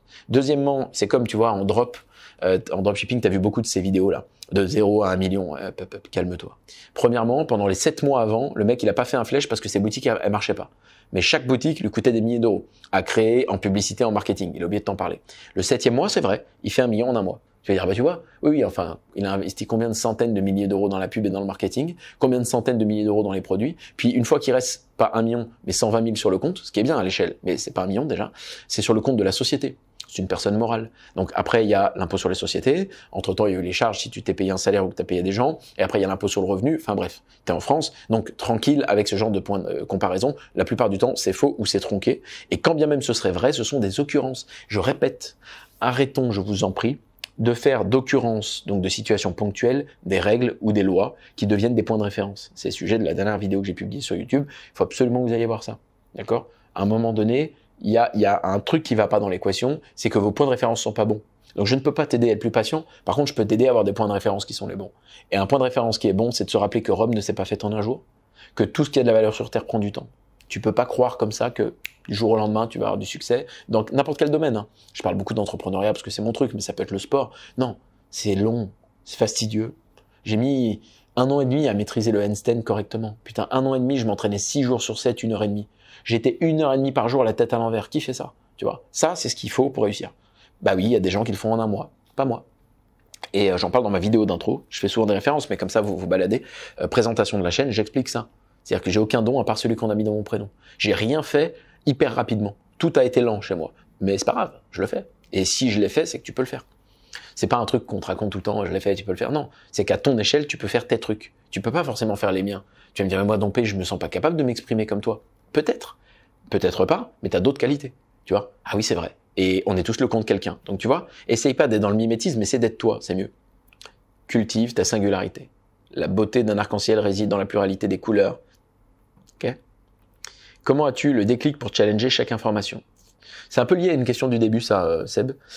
Le déclic classique, en fait, de voir qu'on me ment. J'ai eu en famille, à l'époque, un premier déclic en 95. J'ai vu une émission de télé dans laquelle on a fait dire des choses à des proches inverses de ce qu'ils avaient raconté, parce qu'on a fait un montage. On n'a pas laissé toute l'interview, etc. Donc j'ai dit, ah, c'est des menteurs. J'ai eu un deuxième déclic en ostéopathie, quand j'ai vu l'acharnement médiatique sur le métier.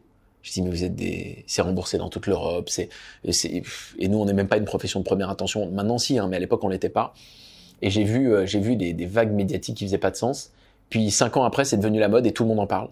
Je dis, c'est quoi ce retournement de veste là? Donc, en fait, je me suis rendu compte que les gens racontent n'importe quoi. Et puis après, bah, des faits, en fait, hein, des choses qui sont dites, parce que c'est notamment les chaînes d'information, elles te donnent du 24 sur 24, 7 sur 7, elles n'ont pas le temps de challenger les infos. Donc, elles te les balancent, et puis souvent, il y a des erreurs. Les gens mentent. J'ai rencontré plein de gens. Donc, challenge les infos, parce qu'en fait, je sais que c'est rarement vrai ce que les gens te racontent, tu vois. Ils ont tellement d'ego. Et quand je dis ils, je dis nous, je dis pas que je suis exempt de ça, peut-être que sans se rendre compte, on bonifie une chose, c'est normal, on storytell, on est humain, mais fondamentalement, l'être humain, il est biaisé lui-même. Après, il te raconte des trucs comme ça lui convient, donc tu sais, tout ça cumulé fait que je prends toujours du temps quand on me raconte quelque chose, tu vois. Il y a machin, il y a un deal, il y a un truc, ok. Montre-moi ton tableau Excel, fais voir, mets-moi ça en perspective, je suis chiant en fait. Voilà. Je suis chiant, mais ça m'est venu de là. Je pense que me rendre compte que les gens sont pas très fiables et que les institutions qui nous informent par définition sont pas des tu vois, je suis pas manichéen, c'est pas le mal incarné méchant média, non, mais par définition ils ne sont pas structurés pour pouvoir être objectifs, donc je fais ça à leur place. C'est chiant, j'aimerais bien que les médias fassent le vrai travail qui est pas celui de m'informer, de me bourrer toute la journée d'informations pour garder l'attention, tu sais, pour me tenir en haleine. Le vrai travail journalistique serait au conditionnel, et il y en a qui le font très bien, de faire un travail d'enquête objectif, pas biaisé, pas d'interviewer comme ils le font tous d'ailleurs des gens à charge. Et on tolère ça normal, hein. C'est exaspérant. Voilà mon déclic. Ton plat favori? C'est dur ça, hein. Mon plat favori. T'aimes bien manger toi?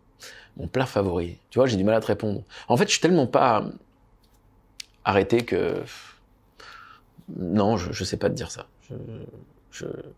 C'est certainement un plat de ma maman, ça c'est clair, tu vois. Voilà, et une bonne viande rouge avec de l'ail, comme elle sait le faire, avec des pommes de terre, avec une petite crème, c'est fin, c'est bon, c'est incroyable. Mais voilà, c'est sûrement un truc que ma mère elle fait, ouais, ça c'est sûr, obligé. Mais sinon, je sais pas, j'aime beaucoup de choses et j'ai pas idée. Comment fais-tu pour travailler ton éloquence au quotidien? Bah écoute, merci déjà. Je communique en fait. En fait, la plupart des gens te disent des trucs, je l'ai dit juste avant, qui sont très loin de leur réalité. Ils disent, j'ai vu du monde, machin. Moi, j'ai vraiment vu du monde. J'ai passé ma putain de vie, ces 15 dernières années, à parler des êtres humains. Donc forcément, à un moment donné, tu développes une certaine capacité, certaine aisance, certaine éloquence, oui. J'ai animé 500 conférences quand même, 3 par semaine, pendant plus de 10 ans. Je te laisse évaluer. C'est plus que 500, mais toujours pareil. J'ai coupé les statistiques parce que il y a une semaine où t'en fais pas en vrai, il y a un moment où tu pars en voyage, enfin voilà. Faites attention aussi aux chiffres que vous évoquez, parce qu'on peut vite être biaisé nous-mêmes de notre propre expérience. Mais voilà, j'ai été confronté, j'étais pas bon. Moi, la première conférence que j'ai faite, c'est en décembre 2009. Je monte sur scène, 300 personnes. Je l'ai la vidéo. Toutes les 2 secondes, il y avait un adverbe. Du style, enfin un adverbe quoi, je vais pas tous les citer. Et après, je faisais comme tout le monde. Et puis je marchais, je savais pas posséder la scène, il y avait rien. J'ai fait aucune formation pour ça. Moi, je suis un type du terrain, c'est-à-dire que j'ai pas fait de formation de théâtre, j'en ai fait quand j'avais 12 ans à l'école, mais c'est pas ça qui m'a permis, sinon j'aurais pas fait des allers-retours à 22. Et en fait, cette conférence que j'animais, c'était vraiment piteux en fait, c'était pas qualitatif. Des gens ont fait des retours, puis je me suis amélioré. Et le week-end d'après, en janvier 2010, il y avait ma maman dans la salle d'ailleurs, j'étais à Lyon dans un très grand casino et on avait loué une salle, il y avait 1200 personnes et je présentais notre concept, notre projet devant tous ces gens-là. Je n'avais pas gagné un euro à l'époque, j'étais juste bon à m'exprimer et comme il y avait des gens pas très sérieux sur scène, je les avais vite remplacés. C'est un truc que j'ai fait rapidement ça, parce que j'en avais marre de les entendre raconter des conneries aux gens et être trop dans la promesse. Donc moi je montais puis je leur disais bon, je vous annonce c'est dur. C'est pas tout le monde qui va avoir j'étais le type que tout le monde détestait parce que je disais les choses vraiment et c'est pour ça d'ailleurs que je dis que je traite pas de casserole parce que moi au moins, même si j'ai parfois saisi des outils que j'aurais jugé autrement avec mon expérience d'aujourd'hui, je l'ai fait honnêtement. Voilà, c'est-à-dire que j'ai jamais dit à un mec changer ta vie, t'as plus rien à faire. Non, moi il y a des types que j'ai mis devant leur mère avec moi à table qui voulaient arrêter leurs études. Puis il y en a un là qui est un de mes amis qui est d'ailleurs en ce moment là pas loin parce qu'il est même ici dans l'appart. Et en fait, je l'ai mis, lui, par exemple, un été, devant sa mère et moi, il avait 19 ans, il m'a dit, j'arrête mes études, je veux te mettre à fond dans notre activité. J'ai dit, non, tu vas aller bosser, hein. Faut que tu t'endurcisses, et moi, je peux pas te garantir, on a une activité d'indépendant, des revenus fixes, et de toute façon, c'est pas parce que tu as eu un succès 6 mois qui sera éternel, c'est un biais, ça. Donc, je comprends le feu que tu as en toi, mais tu vas aller bosser. Et il m'a détesté pour ça, sur le moment. Il est allé bosser tout un été dans des frigos, dans un supermarché. Il a rencontré un type qui lui a dit, écoute, j'ai une super idée, c'est réunir des gens pour faire du sport. Il a dit ok, bah je t'aide. Il l'a aidé. Le type en question lui a laissé le projet. Il a créé une boîte. On s'est retrouvés parce que de temps en temps il m'invitait du coup à faire courir 300 personnes sur la promenade des Anglais. Je sais pas si t'imagines, à réunir plein de gens. Il avait des milliers de personnes. Ça a été incroyable. Derrière, il a fait un pivot. Il a transformé ça en agence parce qu'il y avait plein de services qu'il avait pour lui et que tout le monde lui demandait. Puis ensuite, il a fait un autre pivot. Il est parti développer un business en Afrique. Il explose. À la minute où je te parle, il a 80 employés. Tu vois. Donc en vérité, le chemin, ça a été justement d'être concret et de dire les choses telles qu'elles sont et pas telles qu'elles paraissent être en fait. J'ai toujours été comme ça. Une autre digression, mais je voulais te le partager. Quel conseil a-t-on toi de 25 ans? 25 ans. 25 ans, ça faisait déjà 4 ans que j'entreprenais. Je commençais à gagner ma vie. 25 ans, c'est la pire année pour moi. Ouais. C'est la pire de toutes. Ouais. Je perds mon père, j'ai ma start-up, j'ai créé le premier comparateur de prix dans les équipements sportifs. Je l'ai financé puis cofondé. J'ai revendu mes parts 2 ans plus tard, mais c'était une horreur. Ça allait pas, j'aurais pas dû faire ça. C'est un bon business et j'adore mes potes qui étaient mes associés, mais ça, voilà, ça n'allait pas. J'ai été en couple avec une personne avec laquelle j'étais pas en phase, qui était une personne formidable, mais malheureusement, qui me voulait pour elle en exclusivité, qui comprenait pas qu'elle avait des intérêts et des sentiments pour un lion et que si tu me mets dans une cage, je suis plus un lion, je deviens un chihuahua et du coup tu vas plus m'aimer en fait et ça tu le vois pas venir. Donc c'était compliqué. J'avais saisi une opportunité professionnelle par amitié pour un type que mon père avait recruté au Sénégal 37 ans avant, dans un hôtel. Et j'ai complètement désaxé ma vie. J'ai gagné des dizaines de milliers d'euros tous les mois cette année-là, mais c'était horrible. Donc je dirais, cette année-là, au mois de 25 ans, pense à toi, priorise et apprends à dire non un peu plus. Et sois un peu plus égoïste. Parce que l'égoïsme, c'est utile. J'appelle ça un égoïsme constructif. Se rappeler qu'il faut mettre ton masque à oxygène, toi, avant de mettre celui des autres quand il y a un accident d'avion, c'est la meilleure manière de sauver tout le monde. Parce que si tu le mets pas et que tu essaies de sauver les gens, tu suffoques pendant que tu le remets et tout le monde crève, toi y compris.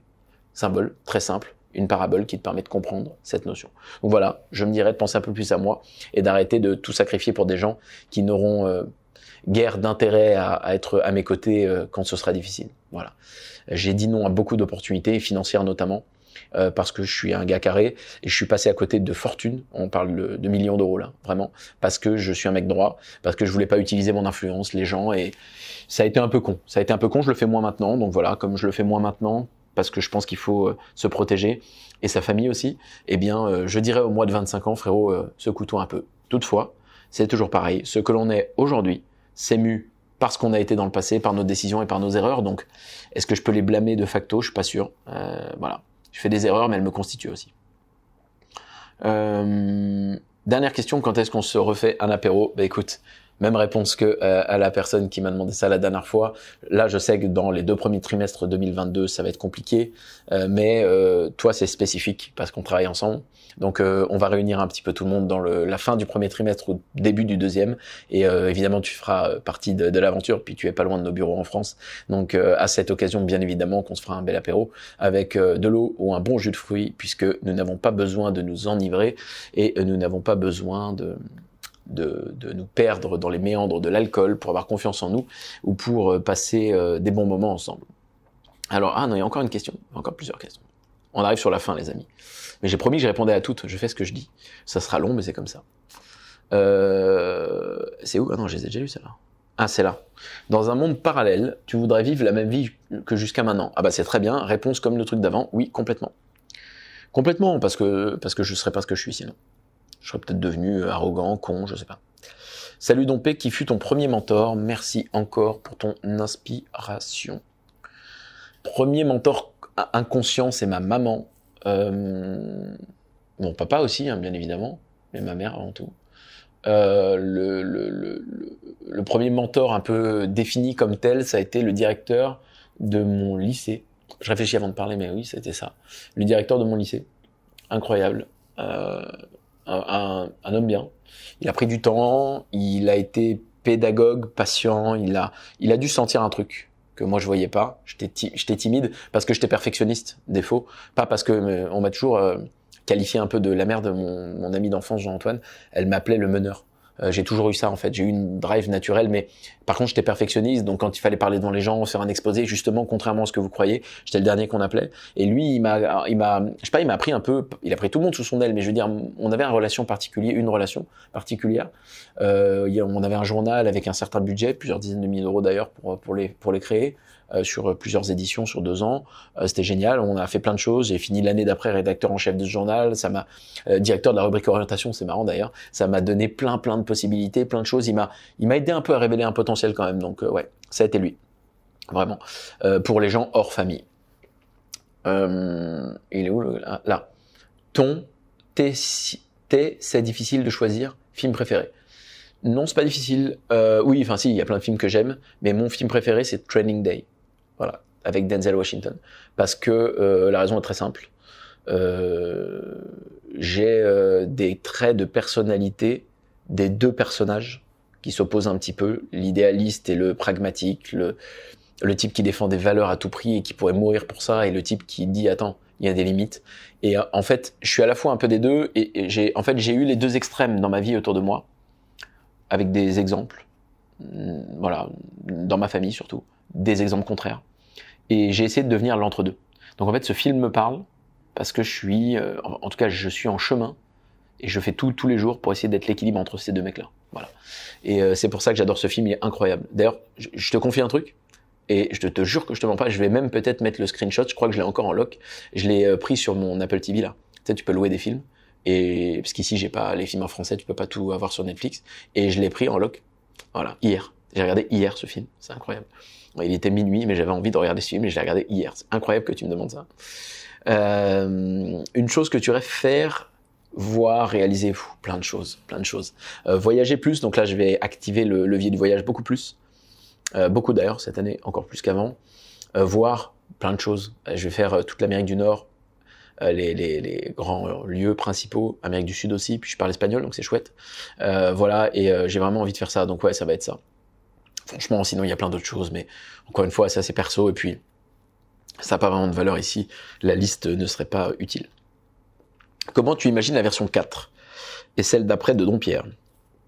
Meilleure que celle d'aujourd'hui, plus sage, encore plus contrôlée, plus fun aussi, avec à la fois plus de contrôle et plus de lâcher prise dans certains domaines. C'est tout le sujet d'ailleurs de mes 2 premiers livres. Hein. Je t'apprends à maîtriser les bases de ta vie parce que je reste convaincu que c'est important et qu'actuellement tu vis au doigt mouillé à la va comme je te pousse.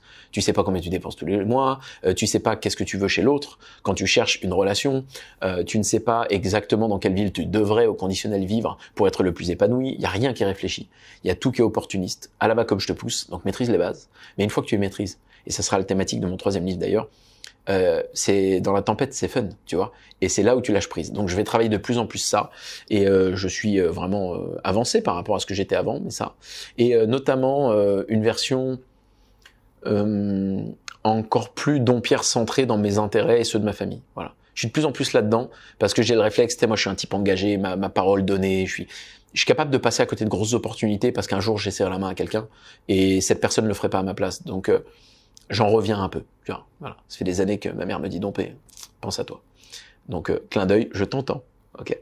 Un des plus beaux et de tes pires. Ah, on l'a déjà fait ça. Hein. Ah bah voilà, c'est bon. Ah, on a fait toutes les questions, les amis. Bon, c'était super sympa. Bon, vous voyez, la découverte en direct.